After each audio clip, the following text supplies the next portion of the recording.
Welcome back to the Bunt. I'm D Jones. I got my main man, the Ghost, with me. We got Ant Swan and Jay Burrows behind the scenes. Ghost, an episode of epic proportions, my friend. Waited a long time for this. This is huge, baby. What we got popping? You already know, man. One of the most skilled, fucking legendary skaters of all time. None other than Shane O'Neill in the building in Studio E. What an honor. Me and Donald love ledge skating, so to have, arguably the best ledge skater of all time in Studio E, epic conversation for the people. Hope y'all enjoy it. Then we taken y'all to the post office. Donald added a video component, so if you have the nerve to send a video in, you could do that. Get those in. Post office always popping. And then it's the rundown. Football, we're halfway through. It's heating up. A little NBA talk, you know what I'm saying? And even, I wouldn't even call it World Series talk because neither of us know anything, but you know what I'm saying? Shit's popping all around these days. October. You betcha. Make sure to follow us on Instagram at The Bunt Live. Subscribe to us on YouTube at youtube.com/@TheBuntLive. And hit us up on our Patreon, patreon.com/TheBunt. And if you need even more Bunt, head over to the website, thebuntlive.com. Ghost, every week, more and more skating, getting dropped. Still trying to watch the old shit, the classics. We need a shout out of the week, man. You do the dirty work so we don't have to. You already know what the fuck it is, D Jones. It's shout out of the week. Brought to you by The Den, your home for all the highest quality skate videos, man. It's free with over 2,000 videos curated by people like us at The Bunt, built to preserve the classics and feature all the newest releases in the highest quality, man. It's available everywhere, Apple, Android, on the web, the big screen with Apple TV. Get in there free and watch your favorite videos. Enter theden.com/bunt. D Jones, man, it's SOTY season and the race is starting to heat up. The New Balance video came out, which we haven't seen yet, but that's going to have a lot to say. But in the meantime, Tiago Lemos, he ain't playing. He dropped the exclusive Oslo part, Street Soldier. Go check it out. I think it was a Thrasher thing put together by a Bunt homie who's helped us with interview questions in the past. Pekka on Instagram. Might butcher your actual name. Per Christian Lovas. Shout out to you and Tiago. That was a banger. There's only one thing left to do before we get into that interview, and that's help the good people of Toronto find themselves a Beamer. Seifa, any recommendations? Well, you know me, I'm in the East End. I don't like to venture too far if I don't have to. So I'm going straight down the street to Greenwood and Queen, and I'm going to Lloyd's on Queen. You need a cold Beamer? I do up there. That's where you crack one. Jesus Christ. Let's get into the interview. Shane O'Neill, long time coming. Here we go.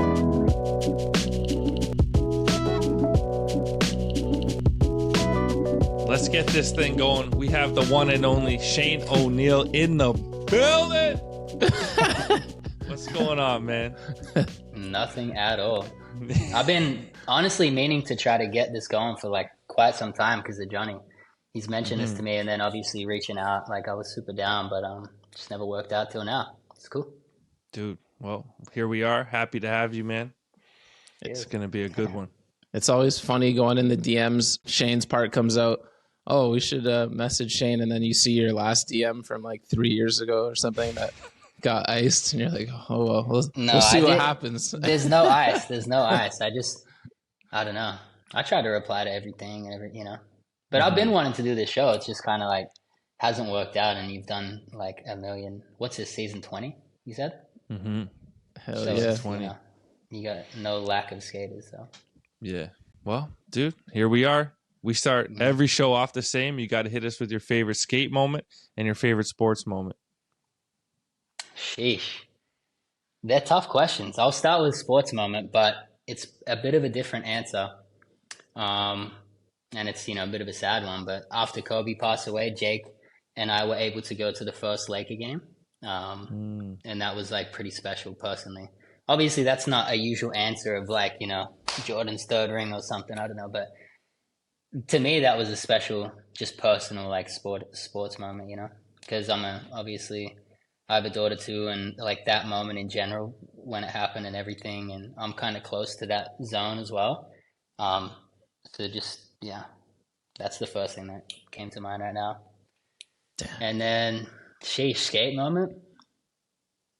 Man, I've been around for a while. I don't even. It's so hard in the spot. What are you guys? Tell me yours, and then Shit. like give us an answer so I can. There's too many, dude. I got one. Yeah. I think whenever I think about favorite skate moment, Donald, I've said it before. When we were kids and we went downtown, Grant Patterson was like just a fucking superstar to us when he'd come back from California. And we got lucky enough to go see him and Morgan Smith skate like a famous double set downtown. Just name dropping on me. Morgan did the best switch front heel ever. And then Grant backed him up, nollie frontside flip, back to back, put his arms in the air. We all rushed him, jumped on him. Everyone was going crazy. I'll never forget that night. That was a big one. These things are funny. Like it can always change, that is cool. right? Like you can pick one now and then in a couple weeks you'd have another one. We grew up in the era of like full length skate videos. So like premieres meant so much. Like this I'm is with skateboarding. You. Don't say we. Right. I'm included in this. So we got to have like a video premiere at the local skate park for our like little homie vid when we were kids, which was like an epic moment to like, this is our, steps. Yeah. Damn. So now you got like both those. First of all, Grant Patterson and Morgan, like Jake, you guys know Jake Duncombe is, I'm sure. For sure. Well, he was in that blind video, obviously, the nollie late flips. Can't forget that. Oh, was that before P-Rod? Was that before Paul was doing that? I want to say yes, because he did them later. I forget what model of shoe he was in. Like Grant was doing those before P-Rod was even on Nike. No, that's true, but I feel like he might have done one in City Stars. Paul did though, maybe. maybe. He might have been doing them in S. Yeah. Kicks. Yeah. Anywho, fucking nollie late flip. But those dudes are both legends, for real. And I had those same moments actually. It's just other pro skaters. One with like seeing Rick McCrank skate in Melbourne in person. He did this crazy like backside power slide thing on this weird sculpture in Melbourne. Like growing up, like my friends and I were, we were fans of pro skaters because it was just different. I wasn't like some super fan, like, I wasn't going up to people, getting signatures, photos, all that stuff. I was just mellow. So he let us just chill there while he was doing that, which was cool because we were obviously, kind of chill. But yeah, so that was a cool moment. But dude, like I said, it's been 30 years or something. The moments are just, it's hard to, it's so hard. Minefield premiere. Yeah, that was sick seeing that. Like, I feel like that was the last premiere that I had that true, video feeling. I don't know. Maybe I'm tripping. I don't know.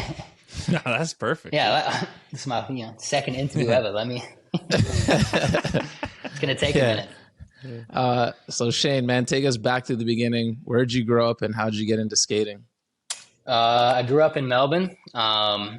Super nice city to grow up in. I lived about 50 minutes out of the city, so I'd get to skate 20, 30 minutes to the station and then train into the city from 10 years and 10 years on, which is pretty young, a 10-year-old doing that. But especially here in the States, I've got a 9-year-old now, and it's like she's not even going to the other side of the street. Like, but I grew up in Melbourne, super nice city.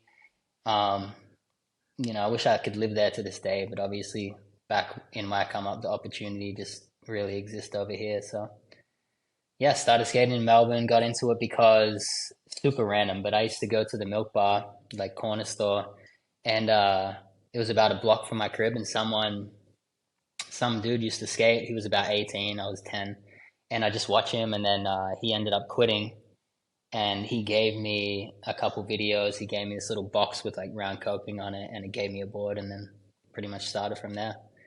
Damn. Yeah, just super lucky. just kind of got it all. I didn't have anything really as a kid, so I would play more like football and sports that you just do at school and stuff. And then that was the first time I really had something that I could do 24/7, or like, after school or just whenever I wanted. So I think that's like how I stuck with skating. Pretty average, average skate the start, I guess. I don't know. Mm-hmm. No board for Christmas though. No, I'm sure that came later. Yeah. What would you consider your first big break in the skate industry? I don't know. That's a hard one. I guess depends what we're considering. Like when I started getting shoes at probably 13, just before Nike SB started. I got some Dunks in the mail. And from there, when Nike SB started, they did a trip in Melbourne, and I got to go on that trip, and that's where I met Paul and kind of like a few Midzi who works on April with me, like one of my best friends. And yeah, I guess you call that. That's not international, but that kind of like personally, I really remember that and like cherish those beginnings, I guess. Damn, that's sick. So that was the Nothing But the Truth trip. Like, yep. P-Rod, Yep. 3-flip nose in a line over there, I think. There was a couple. They did like maybe 2 or 3 every year, or 1 every year, but like every January, February, they'd come out. Yeah. So that was a big break, but I mean, that's not international. That's not like turning pro or getting on or, shit like that. But But that's the first one. It's like a first good connection. So. Yeah. I've said it before also on the pod. I remember your section, Nothing But the Truth, in the bonus section, ending the Aussie section. Dono, I said it back then. This kid's got something special. We're looking at future all-time greatness because I think I'm the best talent scout in the world. Damn. Just kidding. One of them. Well, I don't know how it turned out, but it's all good. Now, that's interesting you even know that. I mean, obviously you did because you're on SB as well, but I still hear about that video pretty often, that little section. And it was a dope song. It was really like, I had nothing to do with that, really. I just filmed with Midzi and then it turned up in the video. Like that was super shocking. I actually got to go to the Nothing But the Truth Prem on the house and shit. It was definitely a wild period of time, but yeah. So sick. Yeah.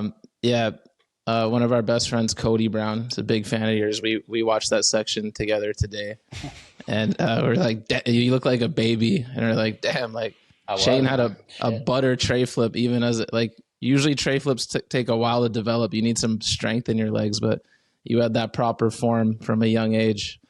I mean, shit, back then, what is proper form? It's been like 2, 3, 4 different evolutions of what's a cool tray flip from then till now. I don't even know.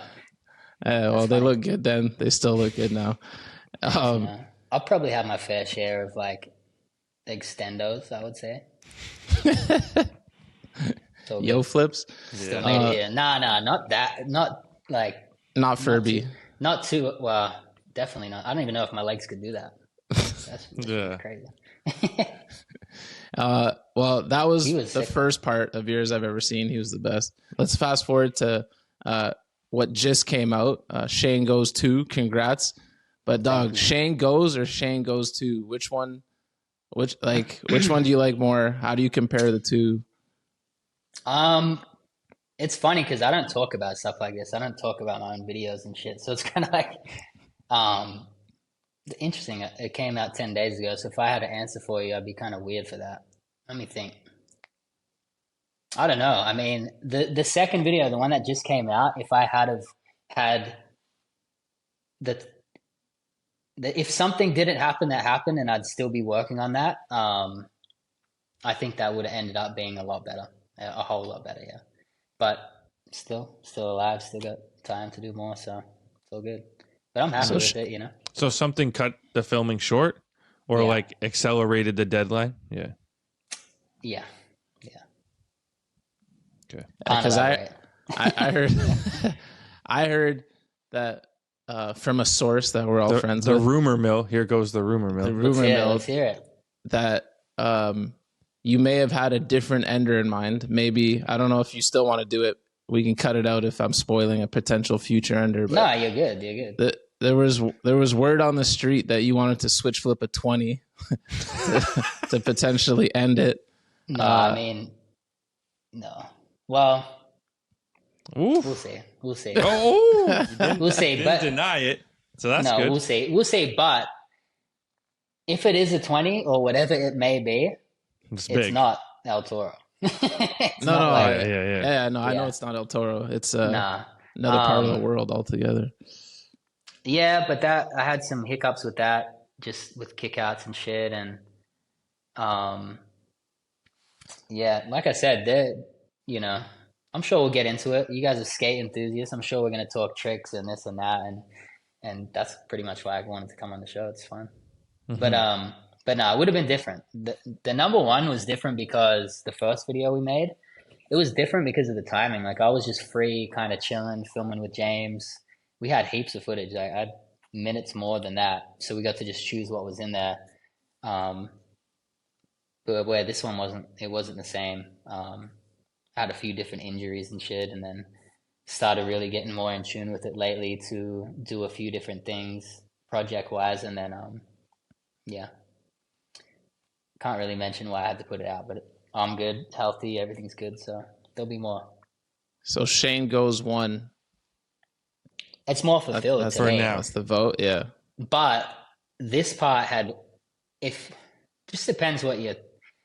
I could have went a lot more illegal. Let's just say, I could have went a lot more illegal. But that video, I tried not to do that with the first one. I've had parts where it's more like, circus shit, and then I've had parts where it's more.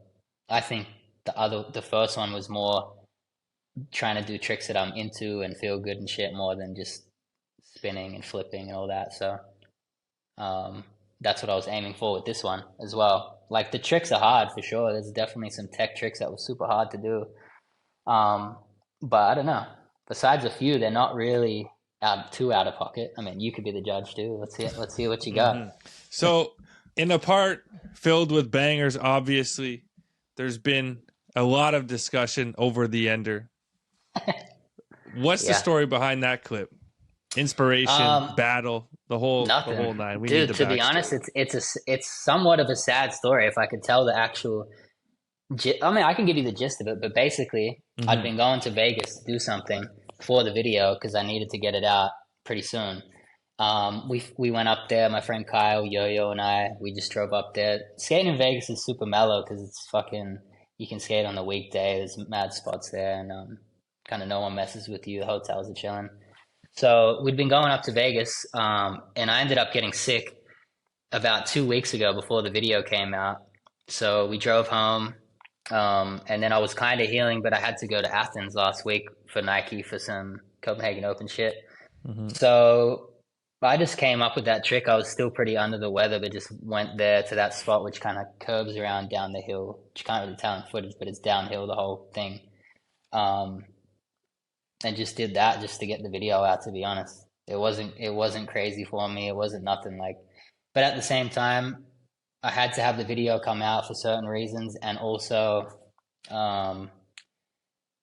it's a different ender too, I'm having this conversation with you guys because of that. I could have switched up to 20 there and you would have said like, good job, buddy, So at least there's something to talk about. And like, also it's pretty hard too.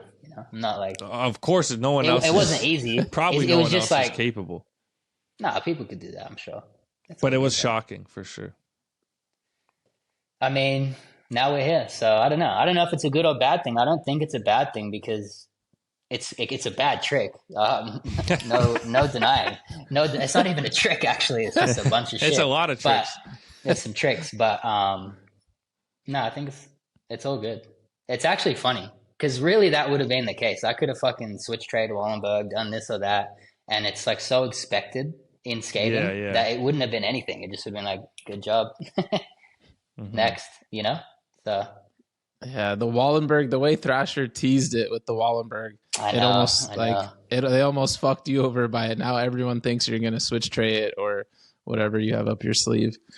Yeah, no, that was interesting, but I was traveling. I was still kind of a little sick and shit. And Tony sent me that clip, and like Tony's the man. He's so cool, and he sent me that. I was like, I'm not gonna ask him to change or anything. It's so good, you know. That story really happened. I did want to do it that day, but yeah, I felt the same that he did. It was we were just like I was so excited. Anyway, it didn't matter, you know. This is a different period.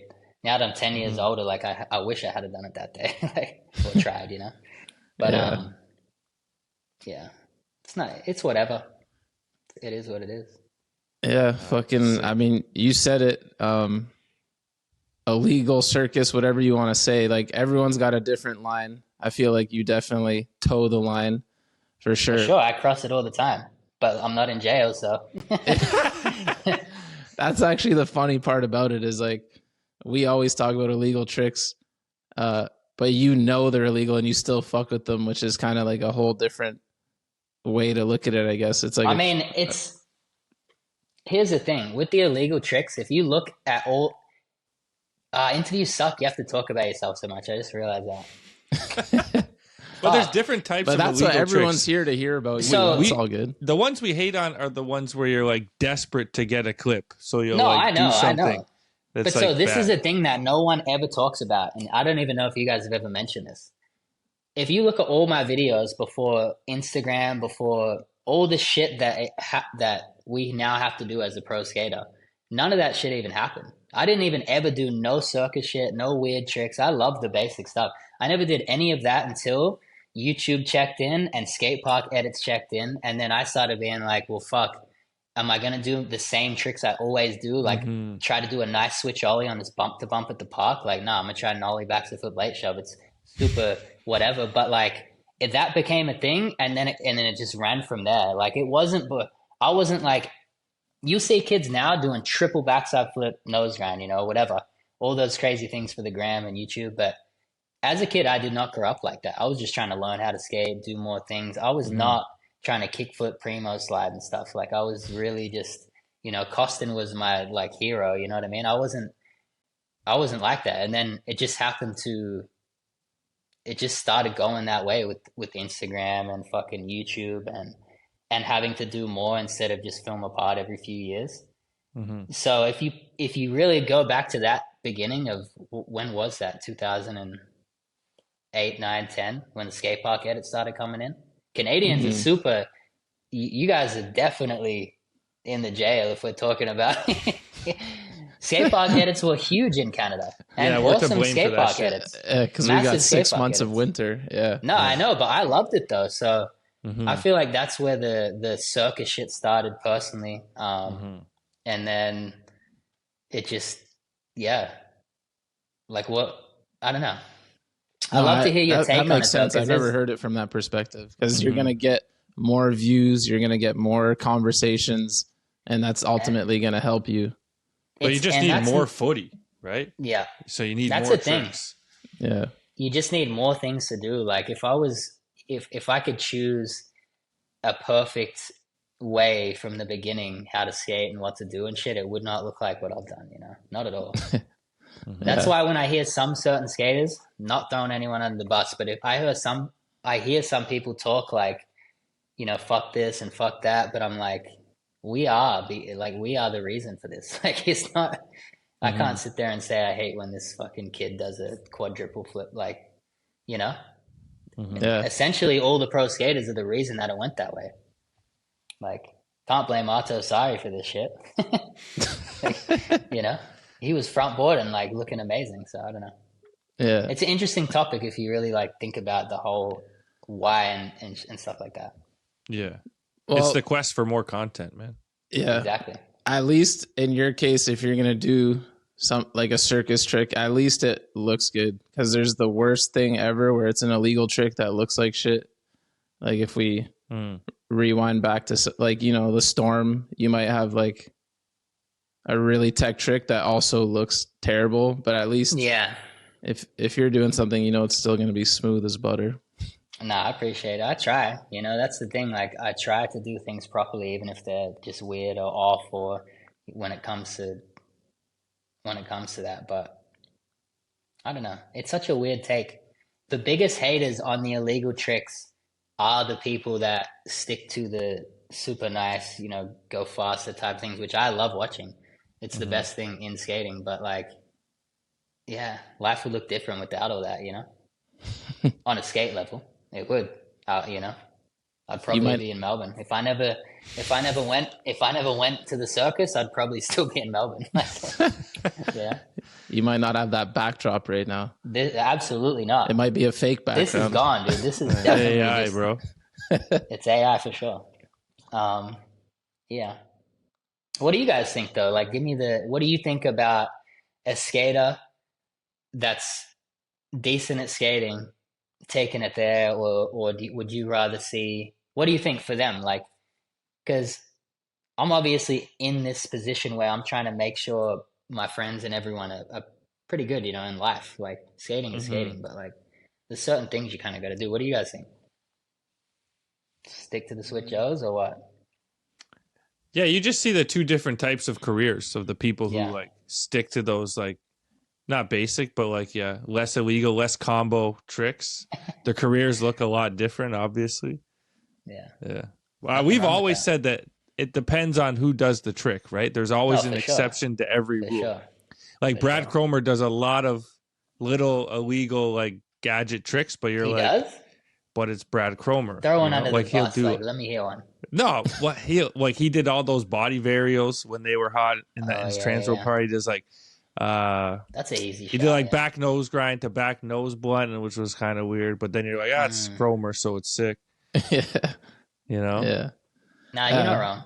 But I'm not like, like a switch double tray. I'm not like, yeah, man, what are you guys talking about? That's fucking awesome. But that's like, those are like actual like skillful tricks. Like one that I always think of is like Caswell Berry, and like we love him, but it did like a front nose grind to front lip down that rail, and you're like, yo, you could have just went home without a clip today.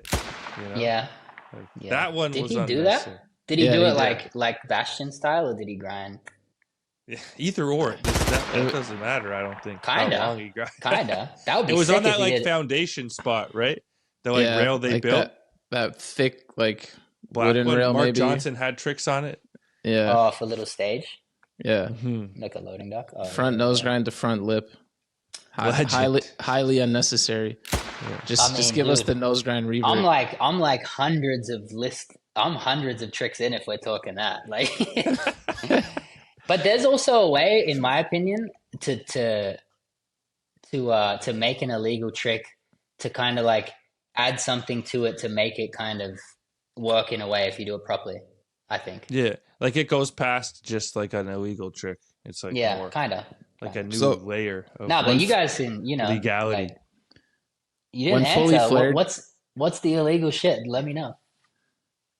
This is one of yours. I wouldn't call this illegal. I actually liked it, but when Fully Flared came out, that video just bothered me a lot. I felt like that was like the peak of people that normally have normal bags of tricks just like going crazy because that was the vibe for that video.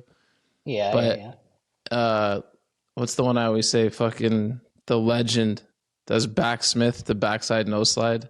Lucas Puig. You don't like that? Oh, I hate that one. Backsmith to back nose. Like, what the fuck is that? But you did one around that time. I feel like it was around that time, but I actually liked it, and I feel like I mentioned that one on the pod once when ledge combos came up because I don't really like combos. But you did. Oh shit! You hate me then. Fuck. You did backsmith. You did backsmith like shove to back tail fakie. Yeah. In one of your old parts, but that actually flowed and you did it well. So it is possible. Like Don was saying, like the right person doing the right one works. Mm-hmm. But then that's so funny because that like backsmith to nose side where I'm pretty sure the camera's like rolling the opposite way or something. Yeah. I never thought that was like I usually pay attention to the illegal shit too, but I never thought of that one. I never thought of that as being like, that's an odd one to me. I'm like, that was, in that, especially in that video with all the lip slides and the fucking, I don't even. I know, but Puig's just so like he's just the best. He's like clean. He's usually so clean, and then when he did it, I was like, no, not Puig too. Like, if you ever listen to this, I'm with him on that one. That was sick. It's just a lot of the combos I think are the questionable ones. Yeah. Didn't he do back 5-0 front shove to back nose grind too? Wow, you don't like that? In the That's Adidas OD. video? That's so OD if you don't like that. No, That's a nice that's back a nice 5-0 trick. front shove to back nose grind. If you Yeah. do it good. If you This do day like, and age, I would take that compared to some of the other stuff. But okay. um, Nah, you I've guys heard- you guys are we the just skating like geeks. less is more for the most part. Like, Mhm. let me nollie This big shit's so flip, funny. nollie big flip 180 nose grind. Like that's like Shane goes one. Never seen that one before. Like that's a perfect, nice. It's like tech as fuck, but you're taking like a basic nollie big flip and doing it into a sick trick. Yeah, I appreciate that. But I'm pretty thoughtful of this shit too though. Like I'm not just I think about that stuff, you know? Mhm. Like I could have tried something out, shove it or fuck, I don't know. But I know that. Like so I'm with you on all this shit. That's why I'm like, damn, backsmith nose side, that's a Oh, harsh dog. one. Would you actually film that? Like, For sure. oh hell no. I think I would do backsmith to crook. front shove nose grind. I think that would be pretty nice. There you go. If you did it good. If it was done good, I feel like Yeah. You know The what I other want to thing, know? the possibility is that like maybe we hate on this because we're not even capable of it. You know? Like No, I think you could probably no, I definitely couldn't. no backsmith nose side, just a little. If I'll maybe I'll try next time I go skate, but Please. even Alright, if well, if you even get if I rolled- could do a if you get rolled, backsmith to it's not back my fault. nose, I Did wouldn't you say want if to. he got hurt, it's not your fault? It's not my fault.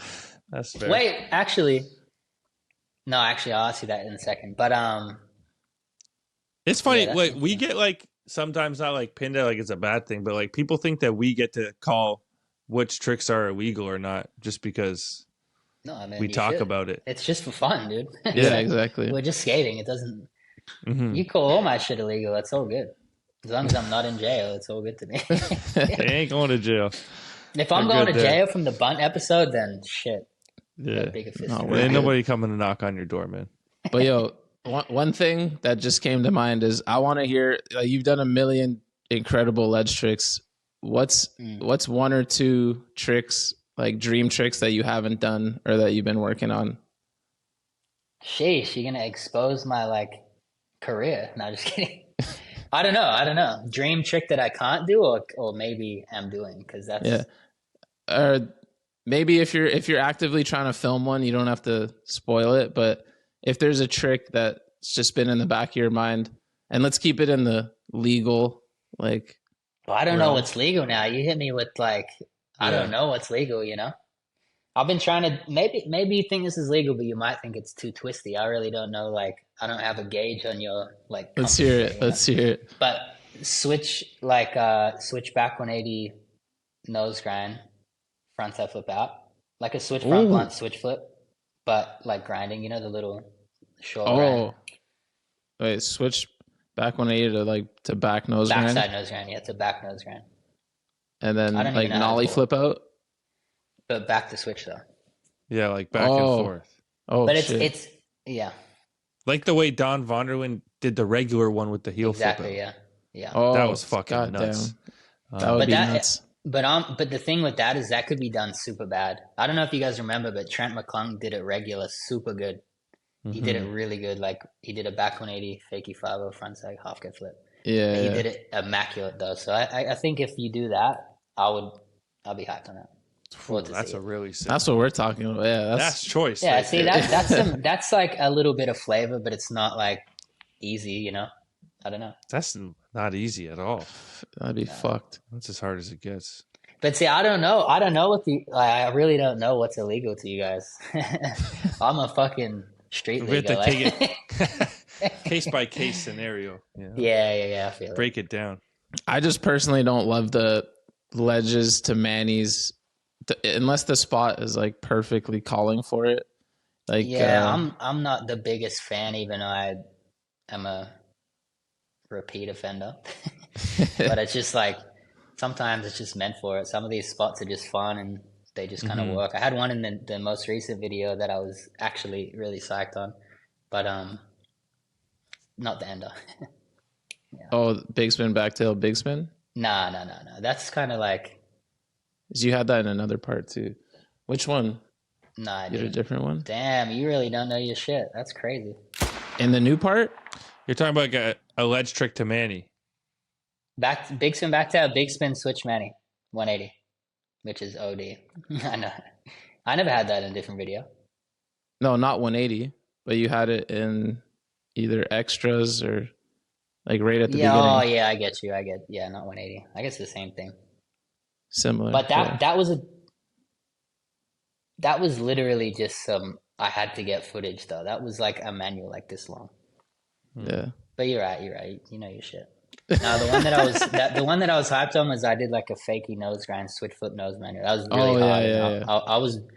That's a ledge to manual trick that I was pretty psyched because it wasn't just you drop off the ledge to the manual. It was actually had to do something. So yeah, and to nose Manny, that would probably be fucking hard as hell. that was hard. A couple ankle rolls, but The Bunt is, as you know, coming to Australia. And if you're joining them, which you should, you might end up in a few situations where you have no idea what the locals are talking about. Here are a few examples that will save your day in Melbourne. As mad as a cut snake. This means that someone is wild or out of control. For example, Ghost is as mad as a cut snake, mate. Charges like a wounded bull. No, you aren't being warned about an angry, injured bovine on the loose. Instead, this common Aussie phrase will alert you to a business with high price tags. For example, I wouldn't go to the pub down the road. He charges like a wounded bull. Chucking a sickie. In Australia, taking a day off work when you're not unwell is, I don't know how to say this word, is referred to as chucking a sickie. For example, I wouldn't miss the Bunt Jam, so I chucked a sickie. This language course was brought to you by CHPO, the worldwide leader in sunglasses and watches. CHPO brand, always doing it for the people. You're a veteran in the game these days, but feels like it wasn't that long ago you were a rookie, fresh out of Australia. What's the story behind the move to the U.S. and trying to make a career out of skating? simple story, just the time. 2010, 2009, 10, 11, just had to. It was just before the social media shit where you could kind of make do living wherever. And the most opportunity I had was moving to the States. And, I was already super good friends with Paul and everyone around this zone. So, just made sense to move here. And yeah, that's like that's kind of a boring story. It's like everyone had to do that I'm the same age as you guys. How old are you? I'm 37. Okay, you guys are a little older, but not really. Mm-hmm. Same situation. You live in Canada. Like in Australia, the opportunity at that point, like you just had to move here. It feels like a little bit different over there now. Like you can stay for there. Sure. Kind of. For sure. I mean, you could stay in Europe, you could stay in Canada, you could stay in Australia, Japan, wherever. Like you can make it work. Yeah. Maybe not to the extent of how it was for myself, but yeah, I don't know. It seems like that all over the world now, a little bit. Yeah. You can just kind of stay where you are. But like, yeah, we're going over there soon. And usually for an event, we would like rely on people coming, but they got like, you guys have your own skate ecosystem thriving over there, man. Yeah, can't wait. It is a shitload of good skaters from there, so it's nice. Brass, we're coming. Yeah, Brass, yeah. Fucking Riley Pavey, the fucking funniest man Riley skating Pavey's right awesome. now. Dropping his shorts at Street League, man. Yeah, that's great. So you rode for Skate Mental for a long time, but what was behind the decision to eventually part ways? Couple things. I had been on Skate Mental. That was actually an early decision that I made. Looking back, personally, I'm pretty proud to make that decision to ride for Skate Mental because it was in a period where board sponsors really mattered, and I was getting offered from all kinds of brands to skate for them. But for some reason, I just chose to ride for Skate Mental because I liked they had like funny graphics, and I knew him somewhat, and I knew that it was going to be chill to ride for them and still do shit with my friends in Australia instead of getting on I don't want to throw any companies out there, but getting on one of the bigger companies and then just being pretty much slotted into the tours and videos and this and that. I was always more just trying to do shit with my homies. So Brad was cool as fuck the whole time. Like he just let me do whatever, and it was cool. That was like a 5 year, 6 year stint, and ultimately I was having a kid. So a few different things behind the scenes kind of changed my perspective on what was going on, and I just wanted to try something new. You know, nothing too crazy, but it just was. Yeah, it was just time to like give something else a go. So yeah, for sure. I remember like by the time Shane Goes came out and shit. No offense to Skate Mental, but it felt like you had like outgrown like a smaller brand at the time. Yeah, no, I always saw the brand as a good thing because, like, as a skater, we're really just like working for the biggest sponsors. You know what I mean? Unfortunately, or not unfortunately, but it's like with Skate Mental, it was just always super chill. It was nothing required. It was always easy to deal with.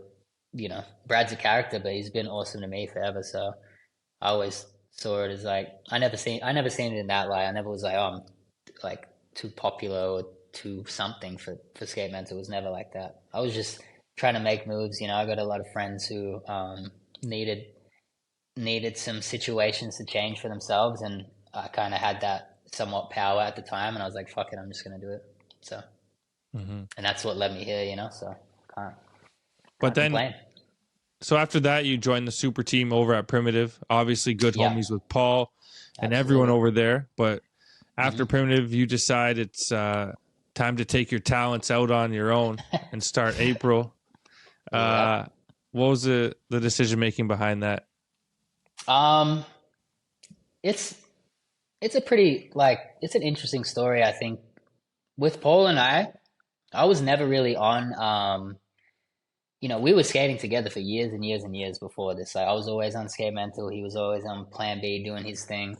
Then he started Primitive, the shop. And then, you know, Primitive turned into the board brand it is. And I had quit Skate Mental before I knew I was on Primitive. It wasn't just like transfer or anything like that. I quit Skate Mental. I was working on some things, potentially going to start a brand with Midzi. And I had a few skaters in mind that we were going to work with. And then I was actually going into the Primitive office and we were going to do a different company. You know, Primitive's thriving at that point. I'm sure it still is, but it was doing good. And we had talked about doing another company. And then it kind of, you know, we worked out all logistics and didn't really make sense. And I was also like, this was at a point when Primitive skate was still pretty newish. And obviously Paul was one of our best friends. So I was, you know, we just did that, just kind of like rode for Primitive, and was kind of a part of that. And then yeah, things kind of just went sideways, just with different visions, different views on certain things. You know, not knocking Primitive at all, but that's a big beast of a company. You know, I'm definitely, you know, I don't know. You guys will get to know me, I'm sure, after this, but I'm way more low key than maybe some people might think because of the shit I'm into, you know, street leagues and fucking all this stuff. So yeah, I just had to switch it up. It's nothing crazy. A few different bits of, I guess, drama, but nothing crazy. So all is good. And I honestly think that yeah, exactly. But I honestly think that did wonders for them and for me as well. So I think it's good. But it was cool when we rode. We actually did a tour in Canada, which was super sick. Yeah, we were there. Good memories. We were there, dog. One of the best demos of all time. Oh, which one were you at? Toronto. The one in Toronto. Mm. It's that big skate park on the water. Yeah. Bro, you don't remember meeting us for about 1.2 seconds each? Did we? At the hotel. Did we say hi? Yeah. But it was so we went to your hotel to interview Spanish, the legend. Oh, shit. And you guys were all sitting at dinner. So we like said hi to all of you like real quick. So I was actually joking. Wouldn't expect anyone to remember that. But we interviewed Spanish. Yeah. Damn, we interviewed Spanish and Paul that night. 2016, man. 2016. Crazy. So now things with Primitive was like there was a few things that weren't really aligning with some of the people I was trying to work with and shit, and it just went the way it went. And then yeah, now got the brand, got some like amazing people to work with, and so much potential with everything. So I wouldn't say we've done the best job. I think we're doing okay. Some things been good, some things been not so good. But like that's the fun of having a brand. I'm just doing it with just me and Midzi. Like, and we're working, pretty hard on trying to get things better and do the right thing by, the people on the team. I got fucking Guy on the team, like one of my favorites and one of the goats. So yeah, it's cool. I'm loving it. Safa considers him, and he told you a great talent scout. But you've done pretty well yourself too, man. I appreciate it. Hell of a team you've built, man. Bro, Rice said shit. Yuto in the building. It's interesting because we have it's really the funnest thing about having a brand is like those people, the like the guy, Yuto, Haisa, like they're the easiest people to work with. Like we really can do some shit with them and they can really go wherever they want. But there's some skaters that aren't as easy to work with, and it's interesting to see because I never thought about this stuff before having April. I was just like the skater on the team, and I'd be like, nah, that graphic is arse, like make another one, But now I'm like, fuck, like this shit's difficult. So I understand a little bit better, have more patience for the skaters and like even people that are working on stuff than I did beforehand. So it's interesting. But those You're dealing people with are like the tough ones like Ronnie and Ish, like they're probably tough to work with. Just playing. Those are the homies. Headaches. Yeah. That's chill. Well, speaking of April and taking on all that work, how do you balance being business owner, taking care of a whole team, working on your own parts, and being a dad all at once, man? It's really not that difficult because with a kid, it's like, that's it. You have to do that. This is my number one thing. My daughter's, she's number one over anything. So it's like, that is my main priority at all times is making sure I'm there for her, making sure I've got everything covered for her.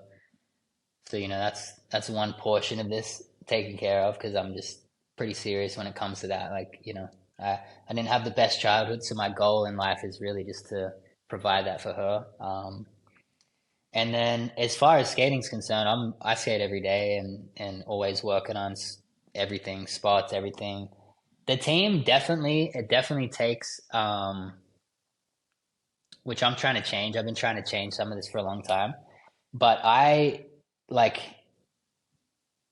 different than you guys, but I'm similar in a way. I really pay attention to like all skating, I've got all their footage on my computer. I'm editing stuff with them. I'm helping them with spots, with their other sponsors, with projects. Like a lot of shit that I probably shouldn't be doing, but I know I've seen direct result of it helping them. So it's like hard for me to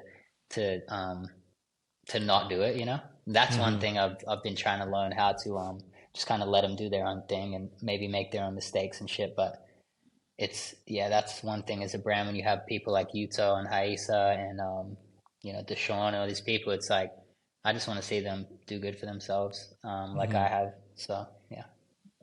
Yo, Shane goes too, man. Were you picking favorites there? I thought when the first guest trick came out, I'm like, oh, we about to get a little trick from everyone. But, you only had Deshaun, Guy, and who else? I think there was 3 guest tricks, man. Kai. Is he your favorite? I feel like he's your favorite. You left our boy Ronnie out of that mix, yo. No, I mean Ronnie just has been working on other projects, and how many people can you put in a pot? Like those were 3 clips that I had that I felt like should have been in there. There's no diss to Ronnie, but like I'm just kidding. I just turned him pro the week before. Like, what do you want from me? Yeah. Actually, trying to get Ronnie some respect around here. Shout out to you for Ronnie's that. Awesome. Yo. Ronnie's awesome, man. He's a true skater. He's very in tune with what he's doing and shit, and spots and videos and all this stuff. Like, I think if I had to go back and answer that question a little bit, that's what's made April difficult. Is I pay too much attention to all that stuff. I'm trying to send this guy a spot, trying to do this for this. Like, it's like, I got to change that a little bit. No, that's epic though, man. Sometimes that stuff's just who you are, man. It'll be hard to change.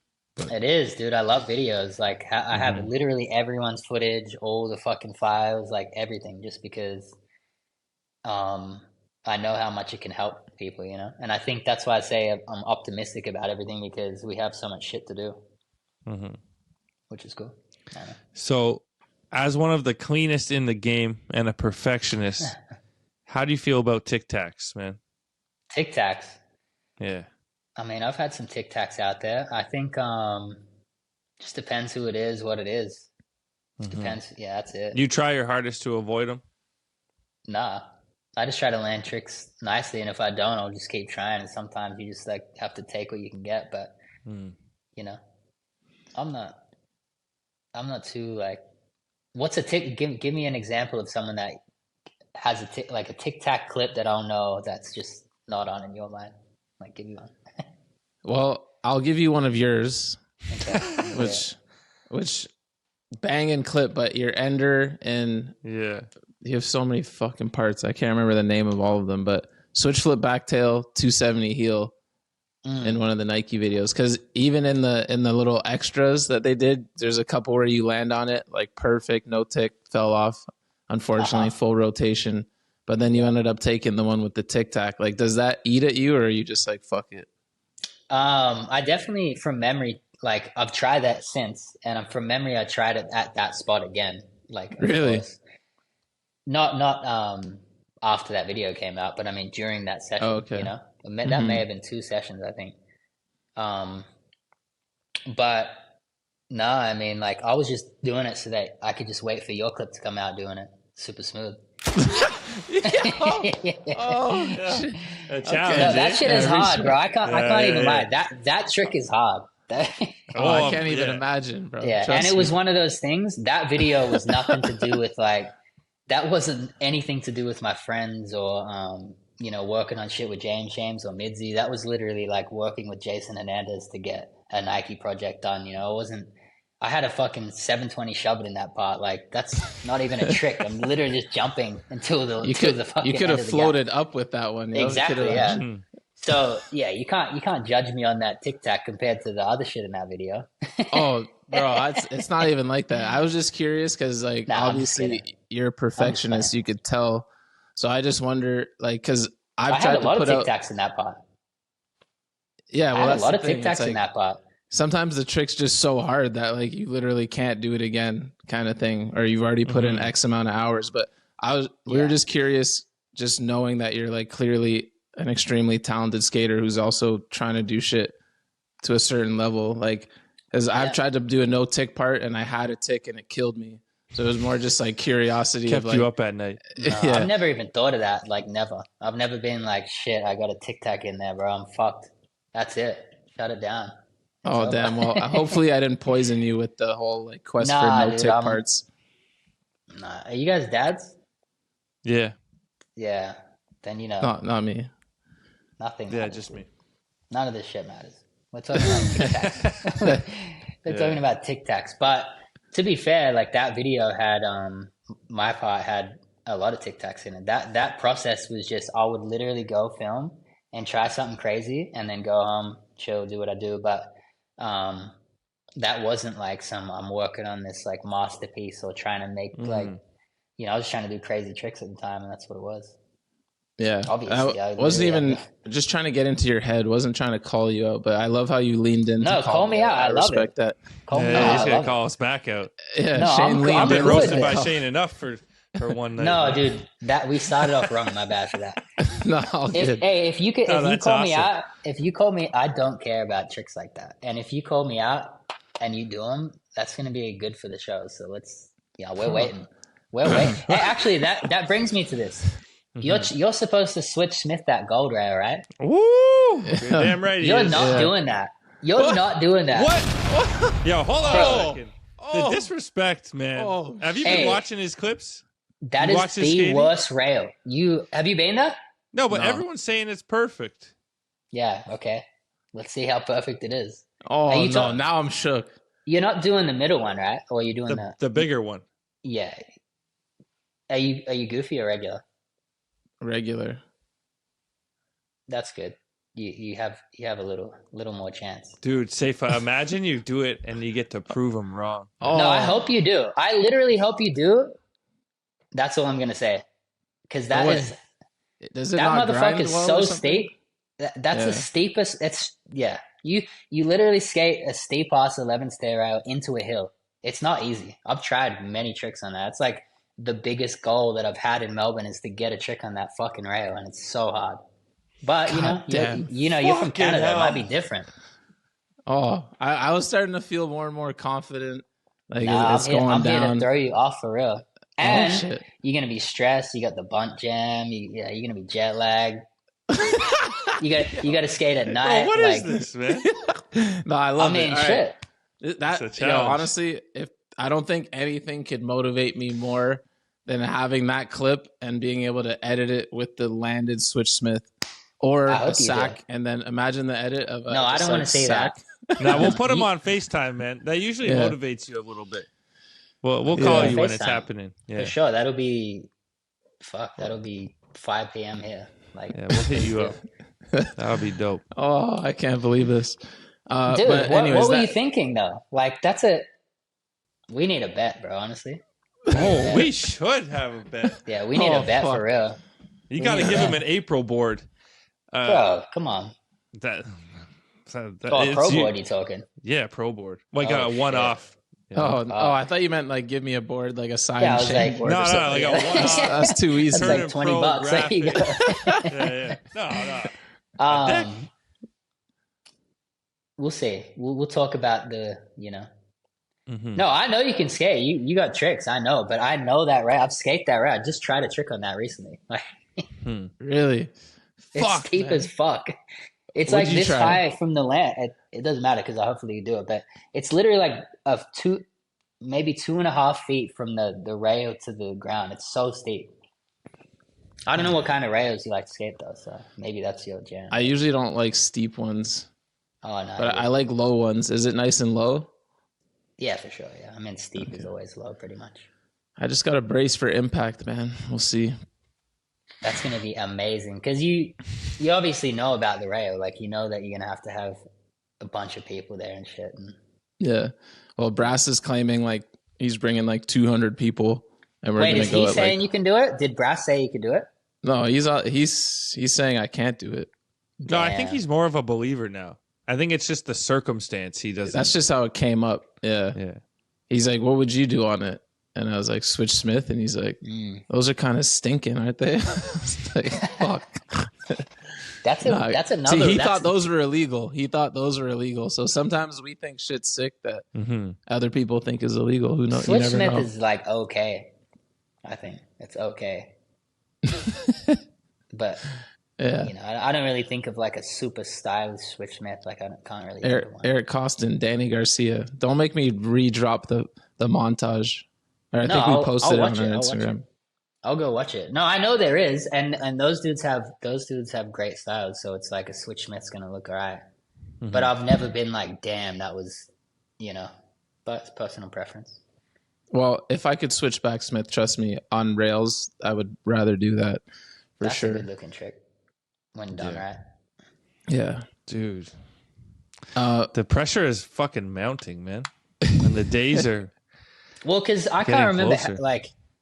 I watched I just remember Switch Smith on that, and I'm like, that's so funny. We'll see. You got watch Jamie Foy's Sodi trip. Watch that Sodi trip that he went on, and they skated. Just watch that. Okay, I'll peep that. You need to watch it. You need to get training right now. When is the Melbourne trip? Bro, you know what the worst part is? We leave on November 4th. What day is it? Oh shit, that's like 2 weeks away or something. Huh? This was my worst nightmare. It's the 16th. We leave on the 4th, and I rolled my ankle 2 weeks ago. Today, we don't want to hear it. I know, no excuses, man. But I haven't done a Switch Smith in like a couple months. Your ankle's gonna be massive from the flight too. unless Dan's got you in the front of the plane. I don't know what the setup is, but at the front. We'll get there. No excuses, baby. It's going down. Anyways, last thing about Shane goes. All right. Well, you don't care about Tic Tacs, but no. I rewatched it today. It looks like it's one of my favorite parts ever, by the way. So I'm not hating. Which one? Shane Goes, the first one. Oh, okay. And actually, your Chronicles part 2, also one of my favorite parts. So just to clear up any. You don't make sense then.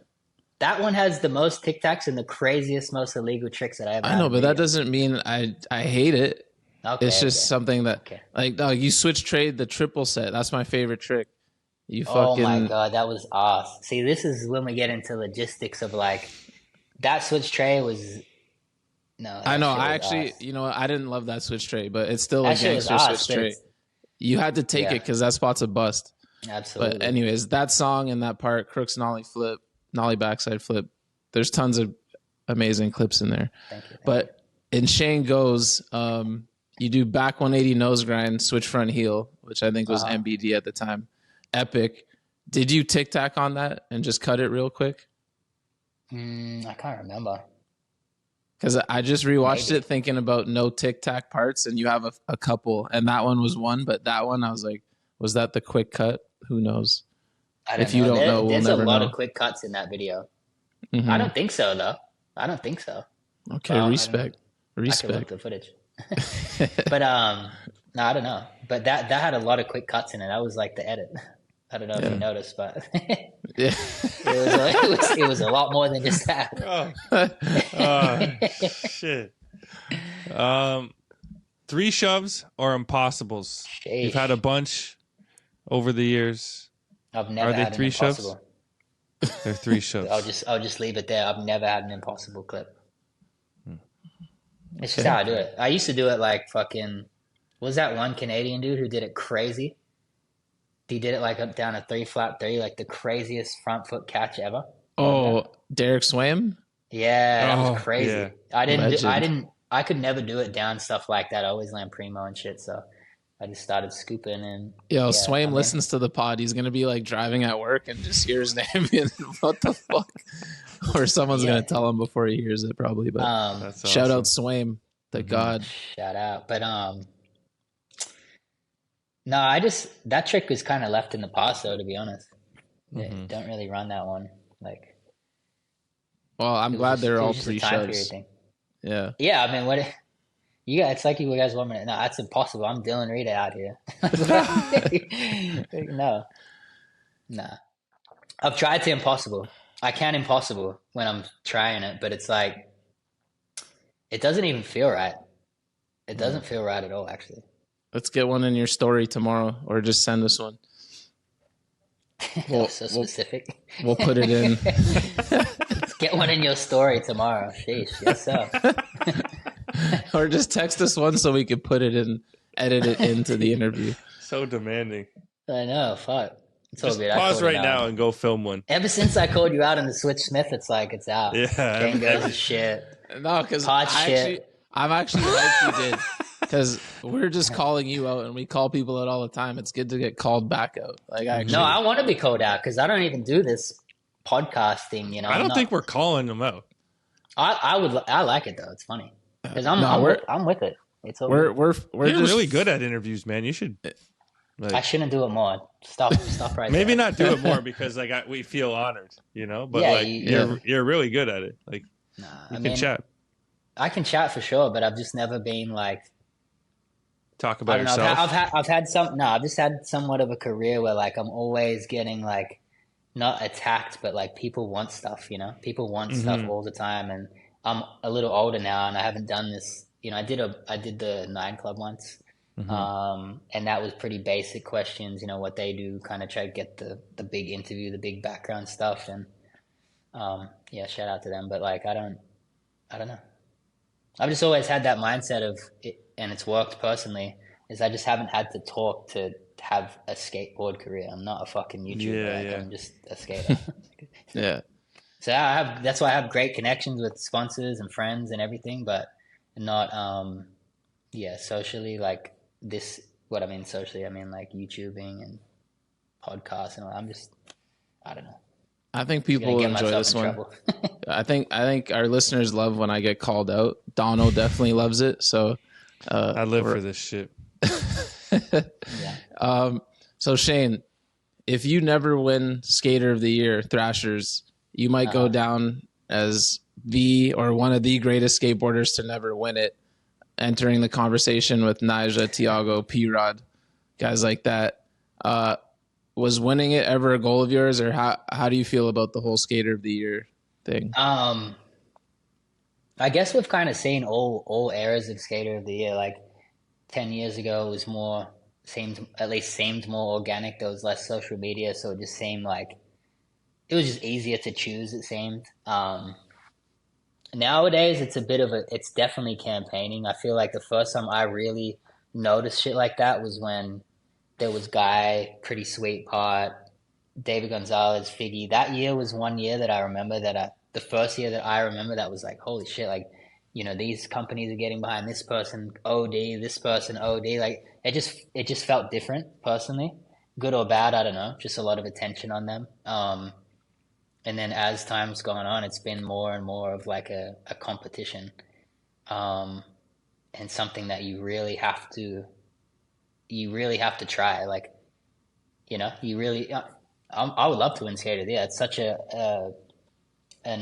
honor. You know what I mean? Like they're choosing you.